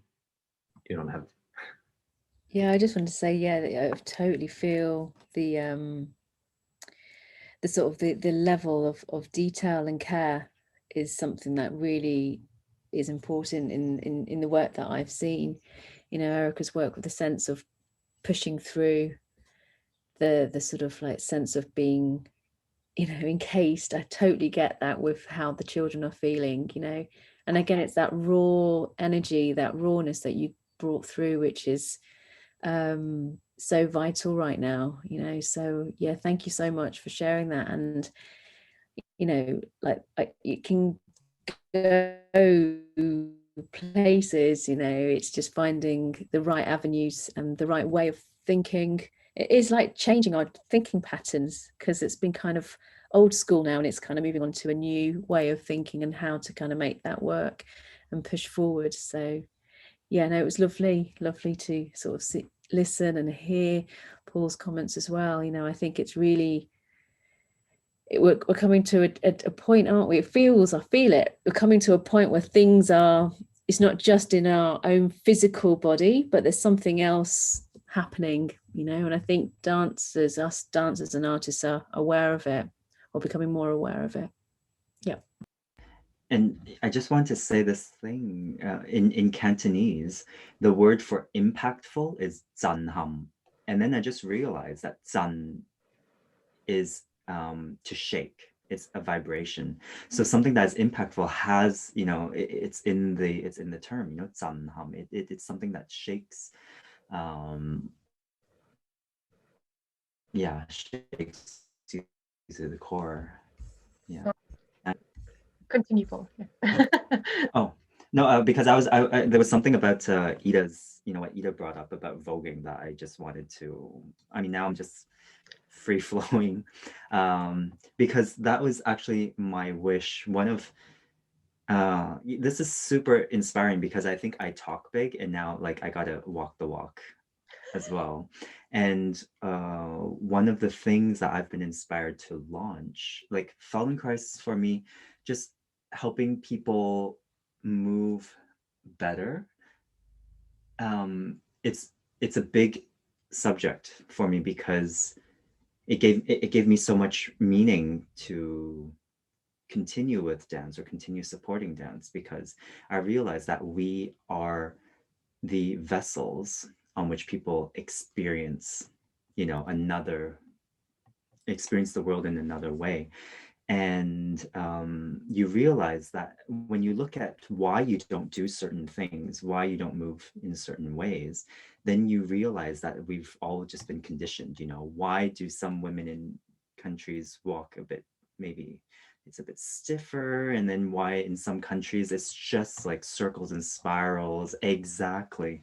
And so for me, the idea of sensuality was a huge thing. And I made a post, I think 2 years ago, where I was like, bashed by some people. They're like, this is not Feldenkrais, and you know, you can't be wearing your underwear and having a wig on and then using the Feldenkrais word. And I'm like, wow, that was crazy. I wasn't trying to be provocative. I was like, yes, like I'm telling people to accept who they are and to find their power through sensuality, which I think it's not about choosing an avenue, but like sensuality is part of life. You know, a bird doesn't a bird with feathers, with beautiful feathers, doesn't do it because it's going to get them Instagram likes and, you know, all that. But it's something vital, you know, to just be able to have the possibility to move in the ways that are balanced, as well as they give you an experience of confidence. So one of the things that I am hoping to launch soon is my project where it's like Feldenkrais for sensuality, or it's Feldenkrais for your inner queen. You know, of course, I want to deal with how you move better and how you actually get better and better at controlling, feeling, tasting your movements, you know, just broadening the repertoire there in order to help people better in the, like to have better sex lives, you know, have fun in the bedroom and have fun with just like feeling your power. Because my models of power and sensuality have always been the Chinese women, you know, that I've seen Peking opera, my mom, my aunts, and then like martial, you know, I always like playing Street Fighter. If you all remember Street Fighter, Chun-Li, I was like, why, like Chun-Li is amazing. I don't want to be the guy, I want to be the girl that kicks ass. So then this Feldenkrais for your inner queen is also, for me, I was very inspired by Drag Race, RuPaul's Drag Race. I was like, wow, these men, like, these men have balls to put on a wig and be exactly who they are. I'm like, it's not about just being all artificial, you know, and just doing drag for those vain reasons, but like what if everyone had the confidence of a drag queen? How peaceful could the world be? How fun could the world be, you know? But then this thing about voguing has also been something that I've been fascinated by and that I can't do, you know. I'm told if I could choose, I would not have touched ballet so early on. I would have wanted to do other things, then come to ballet, because I think ballet is really easy. But yeah, how like voguing, when you said voguing, I was like, that's exactly what I do. And I'm really amazed that you've been teaching a lot. Like, I imagine it's like like commercial hip hop or those kind of urban dances that you teach. And I'm like, that's exactly what I can't do. And throughout this pandemic, I've been, you know, one of my projects was to actually get better at those styles, because I'm such a ballerina at heart, and it's like awful. But yeah, it was just the voguing when you mentioned that. I was like, whoa, yes, go there.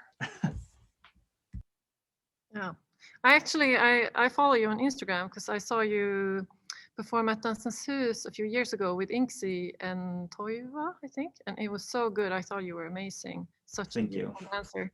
Yeah, so I started following you, and yeah, so I saw you twerk, and I've been struggling with my twerk as well, like trying to like get everything to just like loosen up. But I think it was so much fun that you were twerking. I think also And as a it's, classical dancer, like that you like try different things, and it's very freeing. And yeah, I mean, there's like I would love to have a panel discussion about twerking yeah, because I'm just amazed. And we have a dancer from Togo here in our company, and it's like, and he's straight, but he can do everything. It's like when he votes, I'm just like, it just makes sense, that is the truth of the universe embodied right there. Like he'll just like, he can do his femme thing. It's great. He does all the African dances.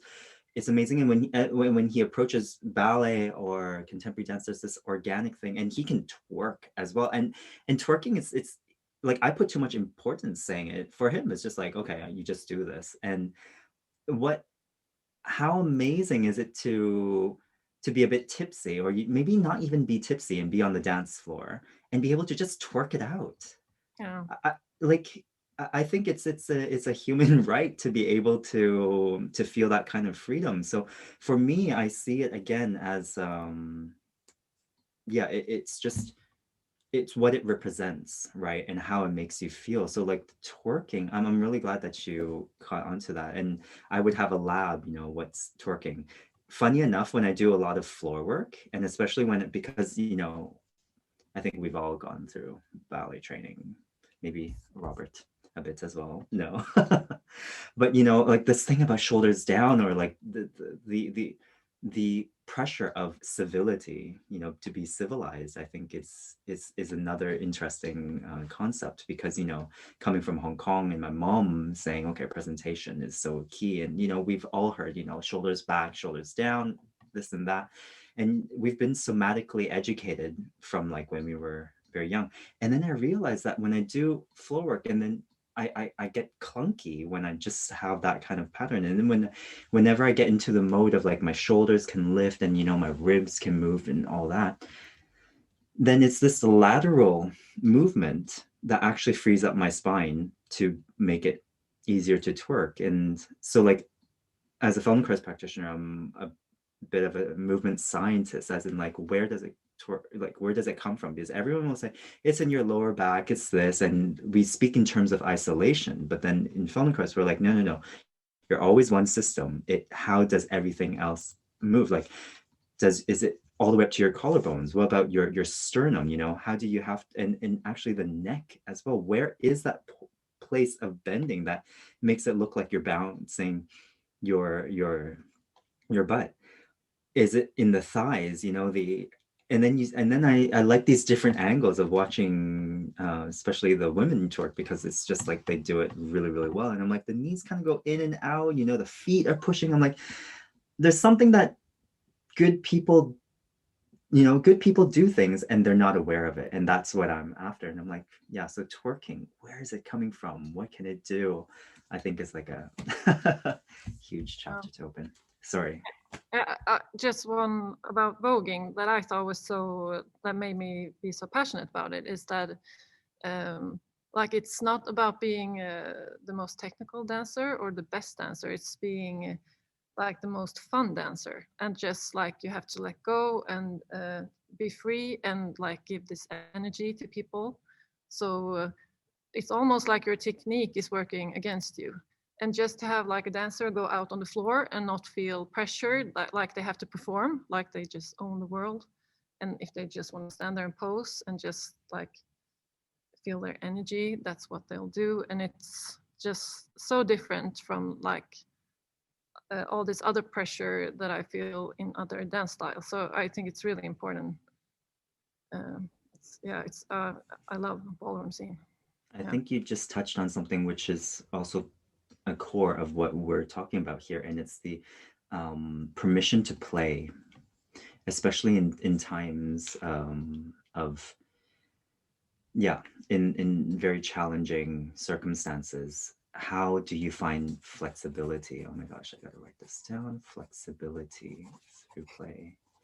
I'm supposed to give a talk about play in 2 weeks, and then my singing teacher, she ratted me out as still a very ardent perfectionist. Doesn't play, so I'm coming to terms with that. But and it's also what Debbie was talking about, like in terms of flow. How do we see technique now, as in not overthinking and being able to surrender and you know, going into the play and, you know, the technique. We've all done enough classes that I think technique is important, but how do you really be in control by not having to give you those feelings of control, that letting go is ultimately what's going to save your ass. Yeah, but that's one thing that I've been really longing for. I wanted to go back to like in the beginning, when dancing and music was just fun. Like I could work on a piece for like 6 months and show it for 20 people, and I was so nervous and so excited, and I felt like the biggest thing, and just doing the work for yourself, like just because it felt good. So that's something I've been really working on now, to just find that, like, why do I do this? What's fun about it? And just do it because it's fun and playful. So I hope we all can be a bit more like that when everything gets back to normal and we start working like crazy again. It seems like everyone is more excited about their creation now, their creativity.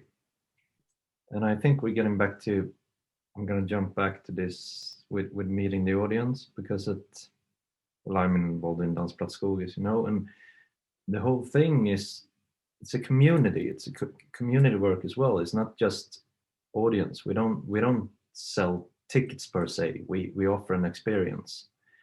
So it's really hard to take that, to do that now. But I think this creativity and playfulness and everything else will mean that when we can do it, it's going to grow exponentially. It's going to be even more.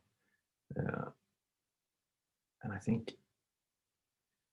that's where I'm getting at. I think maybe we don't really want to have the biggest audience. We want to have the most dedicated and involved audience.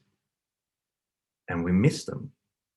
We really, really miss them. But they're expecting something from us when we meet again. I don't mean to put pressure on anyone. That's not what I'm saying.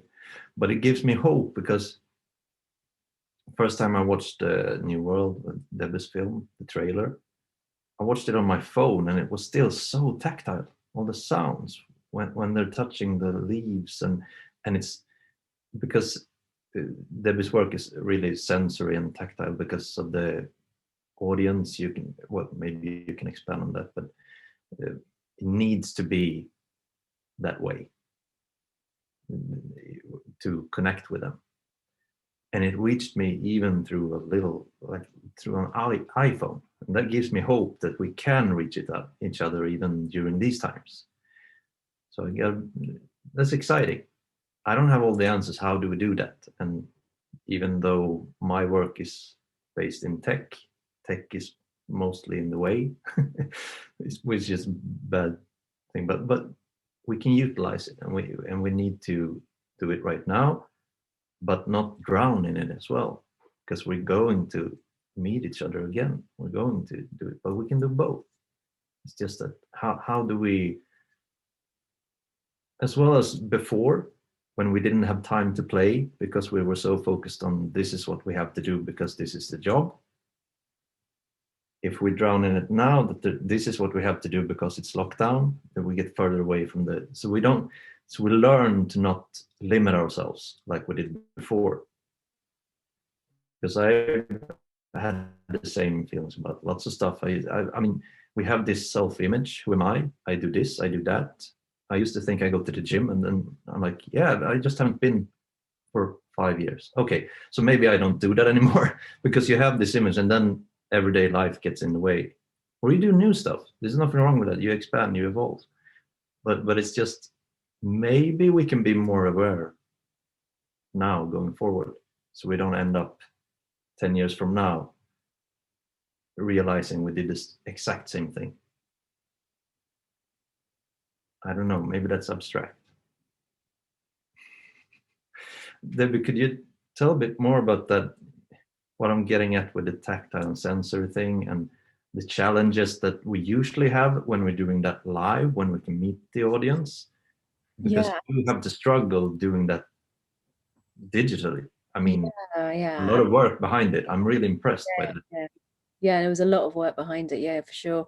Yeah, so before I've just gather those thoughts before I move on to that, I just wanted to say, one thing that I'm learning is to find that sweet spot of that where you're not allowing yourself to get too, like you say, drowning in the sort of the work ethics that we're all designed to do, to actually have that space where we actually have moments of creativity and play to come through as well, and to always ensure that we're carving that space that suits our own personal needs, what resonates with us. I think that's really important. There's always kind of a moment where we always have to move along the scale, you know, to where we're going to one end and then the other, but to always be around the middle where we're always having that lovely space of creation and connectivity to our own work and an artistic integrity. I think that's really important, because obviously as a creative artist, we have to carve out that space to be free and expansive. But then when we have to deliver it into the world, so to speak, we have to be quite sort of direct, and there's a different type of energy that we have to sort of utilize. So yeah, it's important to kind of be aware of that type of energy and when to use it and when to nurture it, take care of it. So I just wanted to sort of pick up on that as something. And then the work that I've been doing was in theatre spaces and schools where we work directly with the children one-to-one, and it would be absolutely connecting to their needs.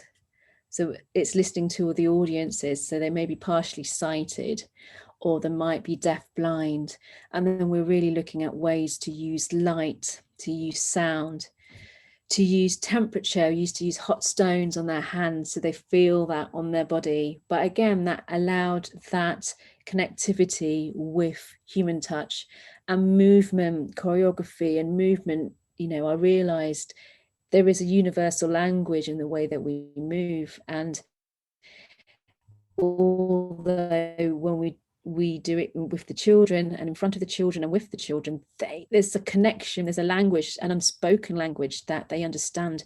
And I find that fascinating. You know, it's like stripping away of everything. And really, I love working with these audiences because they get it, they understand what works, and you communicate something beyond what you thought was the normal kind of level, you know, and I find that fascinating. And then obviously digitally, my challenge was, how do we do this work that we can reach them digitally? That was like such a problem-solving situation, and with the use of haptics and interactives was amazing. So we used, you know, like I said, you know, particular props that had soft felt and pebbles, because that's the tactile softness that they liked. These were all carefully made for those 7 children in the room. So it was all particularly super clean. And as soon as we had it, we took it, you know, we had to go through all the red tape that you would imagine you'd have to do in a special school. But to, you know, the reality, when I think about it, that as a skeleton structure, as a blueprint, you can utilize tech in a clever way that brings warmth and connection, not necessarily the connection that we all hope for, but we can create that to a certain level where they do feel engaged with the performance. And it's finding what the audience is, having those conversations with the audiences and finding what would they like to be part and be involved in that performance. So we used, we even used like diffusers, and we put oak moss natural oils in, and there's points of the script that it would activate it. So then from the bottom and above, all this sort of beautiful pine and woodland smells would, kind of encapsulate the space. And then we had flowing water with hitting with light reacted moments where it hit the bowls. We had movements where we had this ball that the actor was moving around, and that was just mesmerizing, and just having that flow. Just gonna pause there quickly, so Yeah. we can say goodbye to Ida, because she has a class now, and she's Yeah. gonna teach her students about everything we've been talking about. Yeah. So thank you. Such a gift. Yes. Thank you, Ida. Okay. Nice to See see you. you. See you soon. Yeah. Bye-bye. Bye-bye. Thank you. Sorry, Debbie, continue. No, I was just going into that flow. Don't worry. So yeah, it was really understanding how to connect with the audiences using technology, using haptics. And I think that's the key thing. It's how can we cleverly utilize some of the tech. Not all of it's great, let's be honest, but some of it is really, really valuable, and carefully weave that into the piece. The next thing I'm now looking at is interacting it in textiles.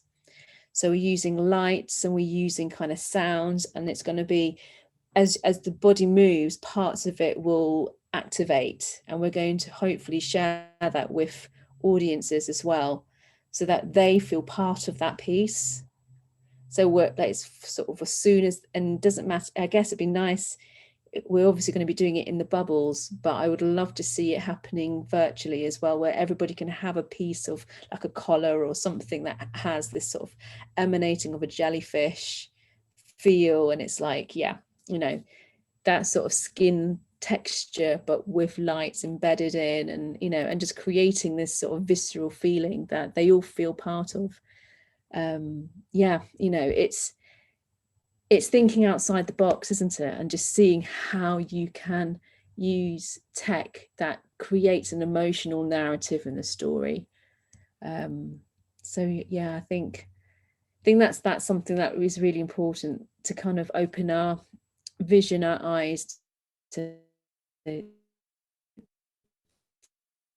the how it really wonderful tool, but also there are ways to bring it, because everybody is connected on technology now. Everybody is finding ways to be part of it. And then my question is, I want to really see how we can use that and embody that, and how the body and the emotional side can be connected.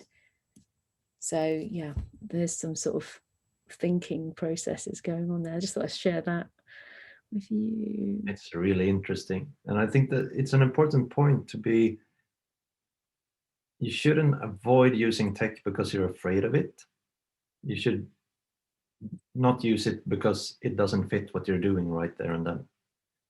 So if often I've been doing this when I do light designs, sometimes I can see like, well, no, it's just one set image for this whole performance, because that's what this performance needs. But I see a lot of other light designers are like, but it's my job to do something different for every scene or something.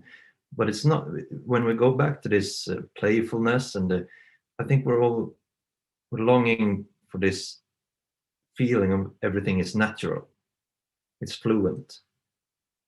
So that's basically what I do. I try to follow everything, and that's why it's nice to get involved early in the process with the tech work as well, because you can follow and you can see. Sometimes it's like, you know what, we don't really need all these projectors and stuff you wanted me to come and do. It's not necessary for this. And sometimes it really is. It's a really big part of it. But it's, I think we kind of sometimes in the performing arts we confuse technology with something big, expensive, and that takes a lot of time and eats away at the creativity and the room for movement and the more human parts of it.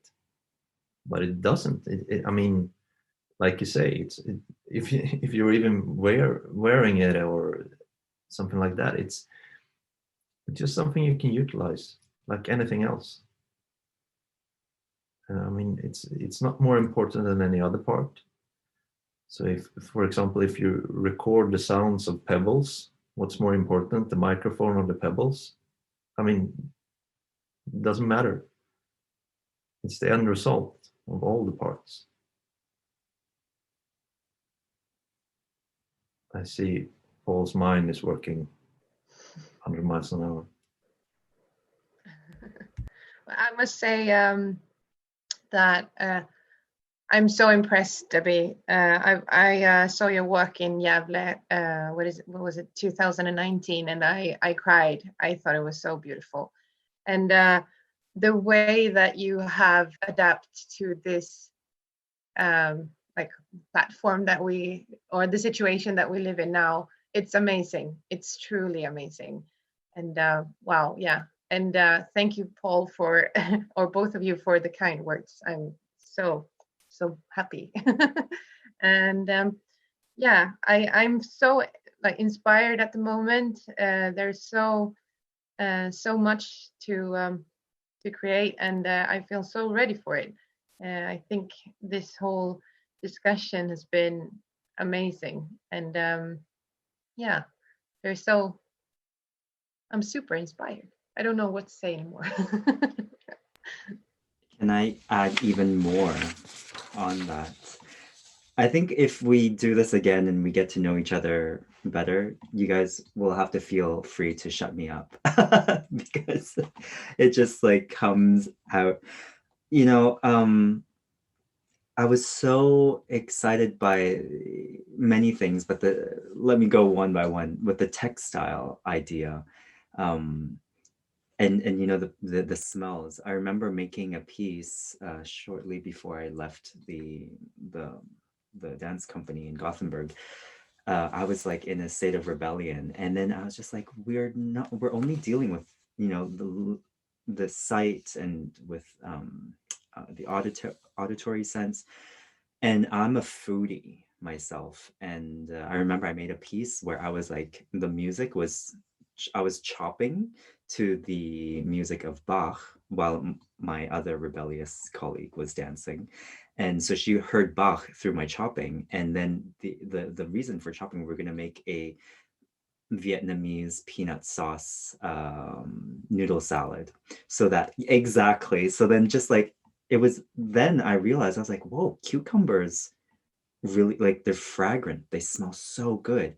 And so I was like, I'm like, this needs to be brought into dance, you know, other sounds, but yeah, the smell, you know, and what if people had the possibility to eat the salad afterwards if they wanted to. So, you know, incorporating that. So when you talked about the textiles, I was just like, and it's great that we get to synthesize things, because what's your group is called, Erika, Dance Orchestra? Yeah, they're called DXE Dance Orchestra. Yeah, because I love that idea, because I always use the orchestra as an example of how people can come together. You know, it's teamwork, how people have to respect their different parts, do their best in what they have been trained or gifted in, and coming together. That is the beauty. Like, I would cry going to orchestras, because the thing that goes through my head is like, how many people use their energy to fight against each other, create havoc, you know, like bloody scenes, you know, using a lot of energy. And look at the people in front of me, all using their energy to unite and create this thing, this, you know, this experience for all of us to feel. And you know, so I really love that name. And then I was just thinking, like, how is wearing clothes a textile, whatever, how is that like an orchestration, you know, the sounds that you hear from it, the feeling of it. And so that is like, yeah, it's like an orgasm, right? It's just really, so I would love to be a part of that conversation, Debbie, like, and another that brings me into also how creative can we be about this, to achieve more financial independence or security as artists, because right away I was like, okay, you need to team up. The another big word is collaborate, right? How would you team up with people who could fund your artistic project, which in the end it blurs between the lines of artistic project to social project to cultural revolution, you know, to really making it a movement. And you know, what is it to work with Issei Miyake, for example, right? To get like a big brand and say, look, clothes are not clothes. They're an orchestration of the senses. How I want people to feel themselves, you know, like we what we wear is so important, because, you know, if you put on something that's crusty and stiff, how do you walk into a meeting like that? When you're wearing something flowy, there's air, there's space for you, you know, the weight of your hair. Like I really, I like to think about these things, you know, the very subliminal things. How can I actually help someone along by giving them these sensations? And being a dancer, I have these pants, and we all have these, or we have clothes that we won't throw away, because actually we love how we feel when we dance in them. That if you were, I don't like dancing in underwear because I don't feel myself. There's nothing telling me, there's no feedback telling me where I am. Yeah, and I also don't feel protected, you know, against the floor and all that. So I think that is an incredible project you have ahead of you, Debbie. And if I can join in any capacity, that would be fun. Then, you know, also I think Robert has the talents, you know, to light many different situations. And I think that this thing about a theater, I've always, maybe I had some slight resentment against the theater, but I'm like, that's not the only place where performance can happen. And, you know, this is where we've branched off to video and how to create these performances that are more intimate for individuals. And this thing about being partially sighted, you know, having certain, obstructions. I think it's not just a school for people with special needs, you know, everyone has blind spots, right? And how do we reach them as well? So that was an interesting proposition. And, you know, to think of the theater as an option, but that there are many places where art can take place. And then the last thing I wasn't expecting to come out so strong from today's conversation, and that is the possibility to bind art and health in a very functional way, because I think this is where we're all going to. It's sort of my personal mission that it was sort of in my head, but today I really feel like that's what I want to do. It's like, I want art to be relevant and not have it just as being something for people who are interested in art, but how is it through art that brings out, that addresses these biological needs that we have, and, you know, and then that actually promotes better health, because the children with the kids who are dealing with depression and, you know, having other mental health issues, how is it through art and the science of what art does, how does that help people? Because I think, do you all know who Tony Robbins is?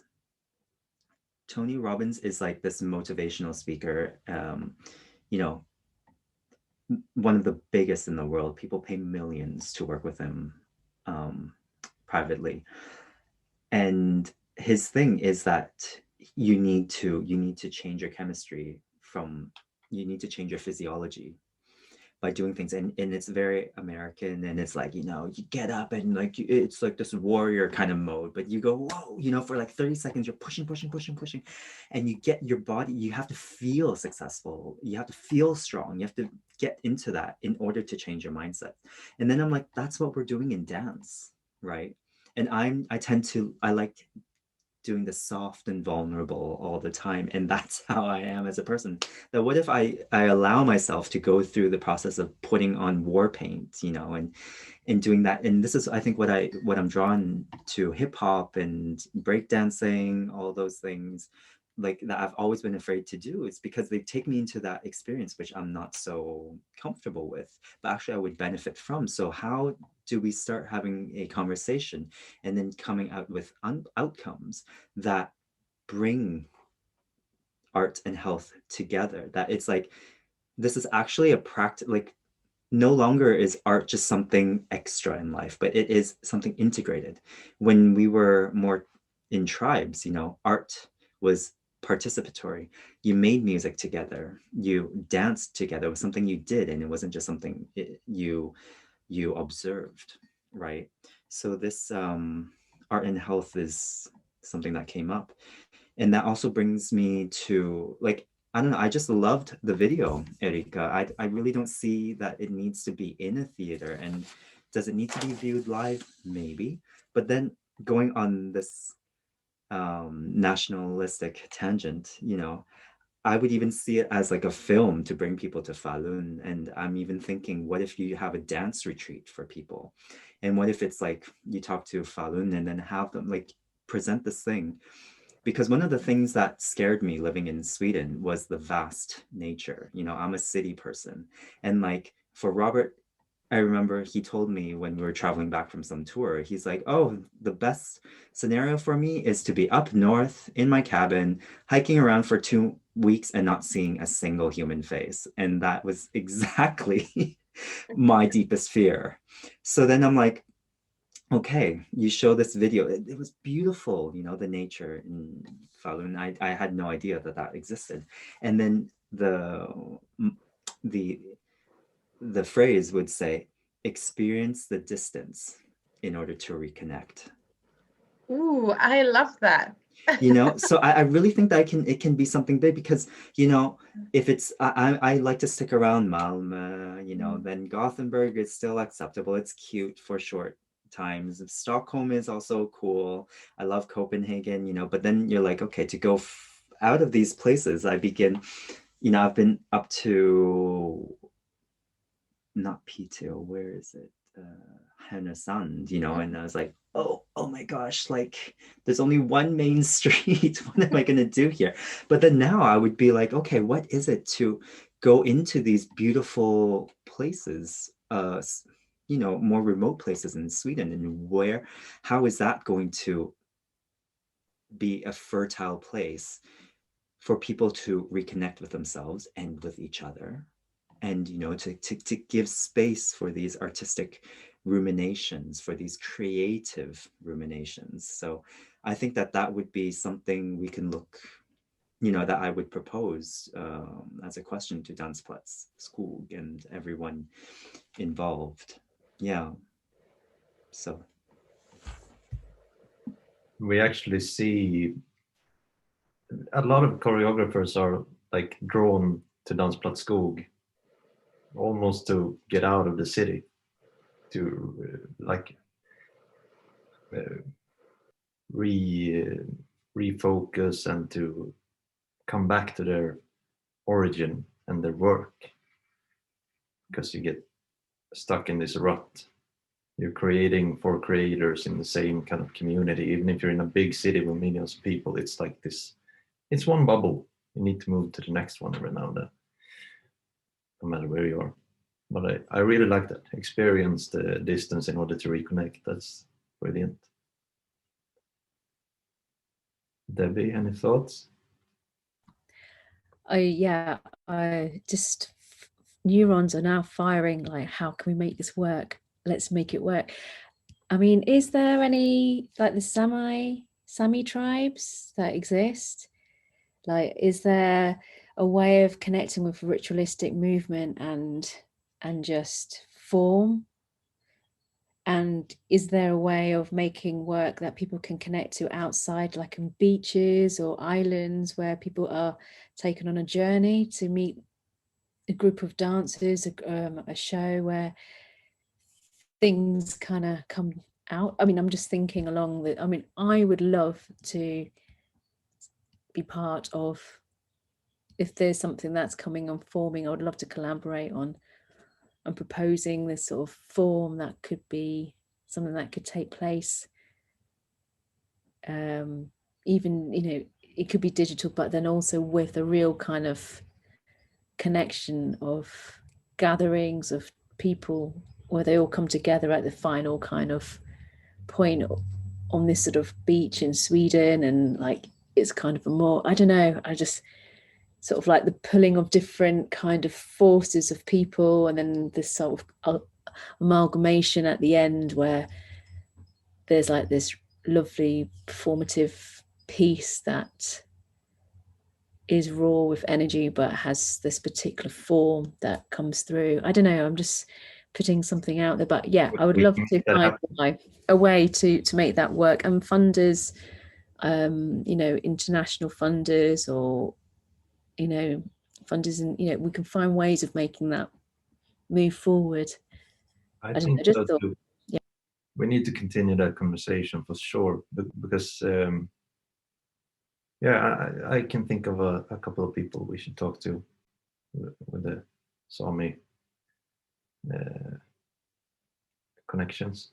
So we should make that happen. Absolutely. Can explore that.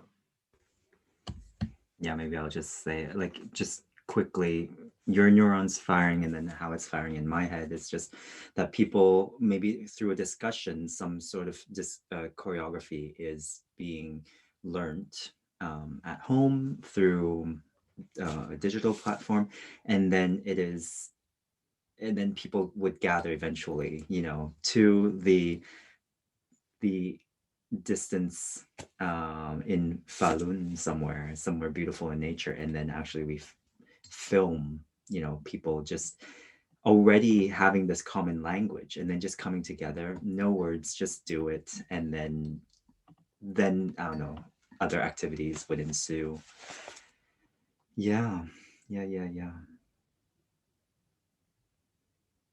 That's really exciting, and you can combine that with that box of stuff to bring to be, that people get to be a part of the performance Deborah was talking about. You each have one piece for the performance, and when you bring it together, that's it. Can we do it even without rehearsals? Can we put these pieces together for this one moment of true, like, natural, this is when it happens, exploration? I think we could talk for hours and hours and hours, and we need to continue some of these topics. Is there anything someone wants to say now? Should we maybe start wrapping it up for now and figure out how to keep this going, the conversation, dialogue, and hopefully collaborations? Does anyone have anything to add for now? I have 1,000,001 things, I guess. There's like too much at the moment. But I think all ideas are brilliant, and we have a beautiful, beautiful beach quite close to my house, and you're so welcome.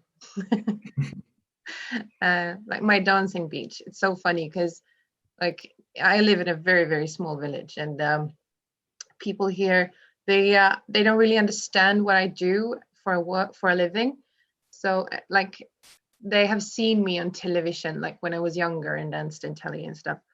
And they think that's what I'm doing. And they're like, oh God, you can't have any jobs now. It must be so hard for you. And I'm like, I have a full house. I have so much to do. But like during this summer, I've been on this beach almost every night dancing. And, you know, people in my village are so, I can see them like sneaking up and looking, what is that crazy lady doing? So they would definitely love having a performance on the beach here. And there's a nice camping next to it. So you're so welcome.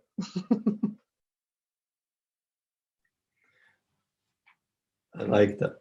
So I think everyone should definitely try to stay in touch. But if we're going to sum this up, we started about talking. We talked about creativity during lockdown. It's maybe the essence of this talk. And if I'm going to sum it up with one sentence, what do you prefer? Experience the distance in order to reconnect, or should we go with twerk it out?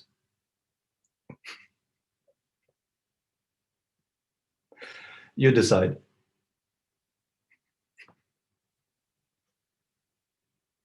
I just love how we ended up there.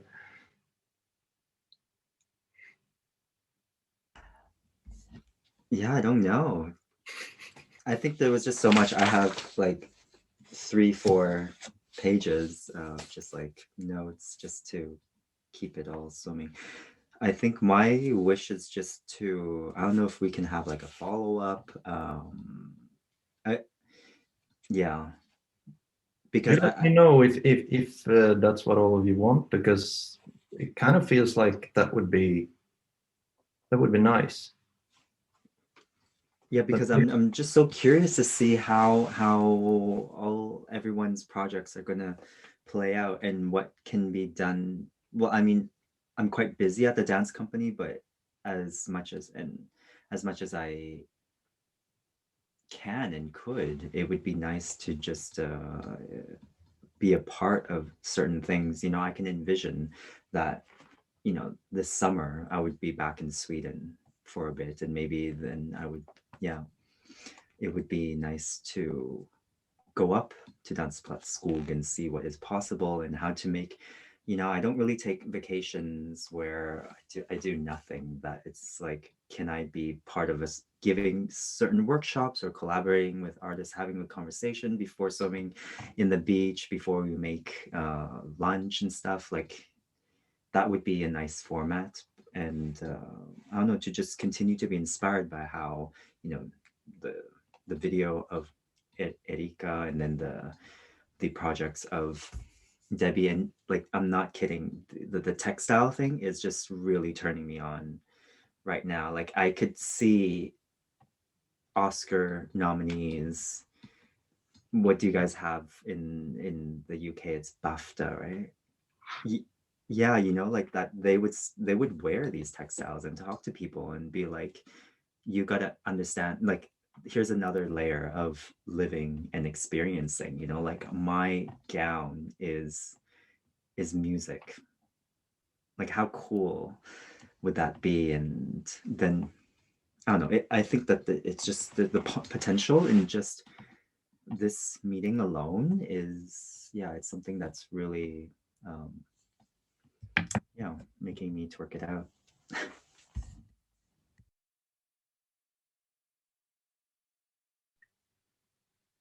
Any final thoughts, Debbie? Yeah, I agree. Let's just twerk it out. I mean, this is seriously on another level, and I think we need to kind of really harness it in some really, you know, kind of sort of really bring down the milestones and talk about timescales and kind of look at that side and make something actually possible. I'd love the format of coming over at some point when it seems safe in the UK perspective and dedicate time and work and share and look at choreography, look at movement, look at sound, look at texture, all of those elements. I think there's definitely something that we shouldn't lose sight of and just really keep those threads running through. So yeah, thank you so much for creating such a lovely space. Oh my goodness, thank you so much. Thank you guys for joining in. I really appreciate it. And we will stay in touch. I will send something to all of you, just a little follow-up, and propose what the next step might be. But thank you so much for now. Thank you too, Robban. This has been lovely. Thank you. Everyone. Sorry for my bad English, but No, not at all. Really good. You don't need to worry. When I come to Sweden, I think we have to work on my Swedish. Good. And also, Paul, you said that we have to learn to shut you up. I must say I would never do that. You're such an amazing speaker and so inspiring. I love to hear you talk, and you also, Debbie. It's so nice to have inspiring people in like my in my workspace, and so this has been wonderful. I'm so glad to have this opportunity. Very, very happy.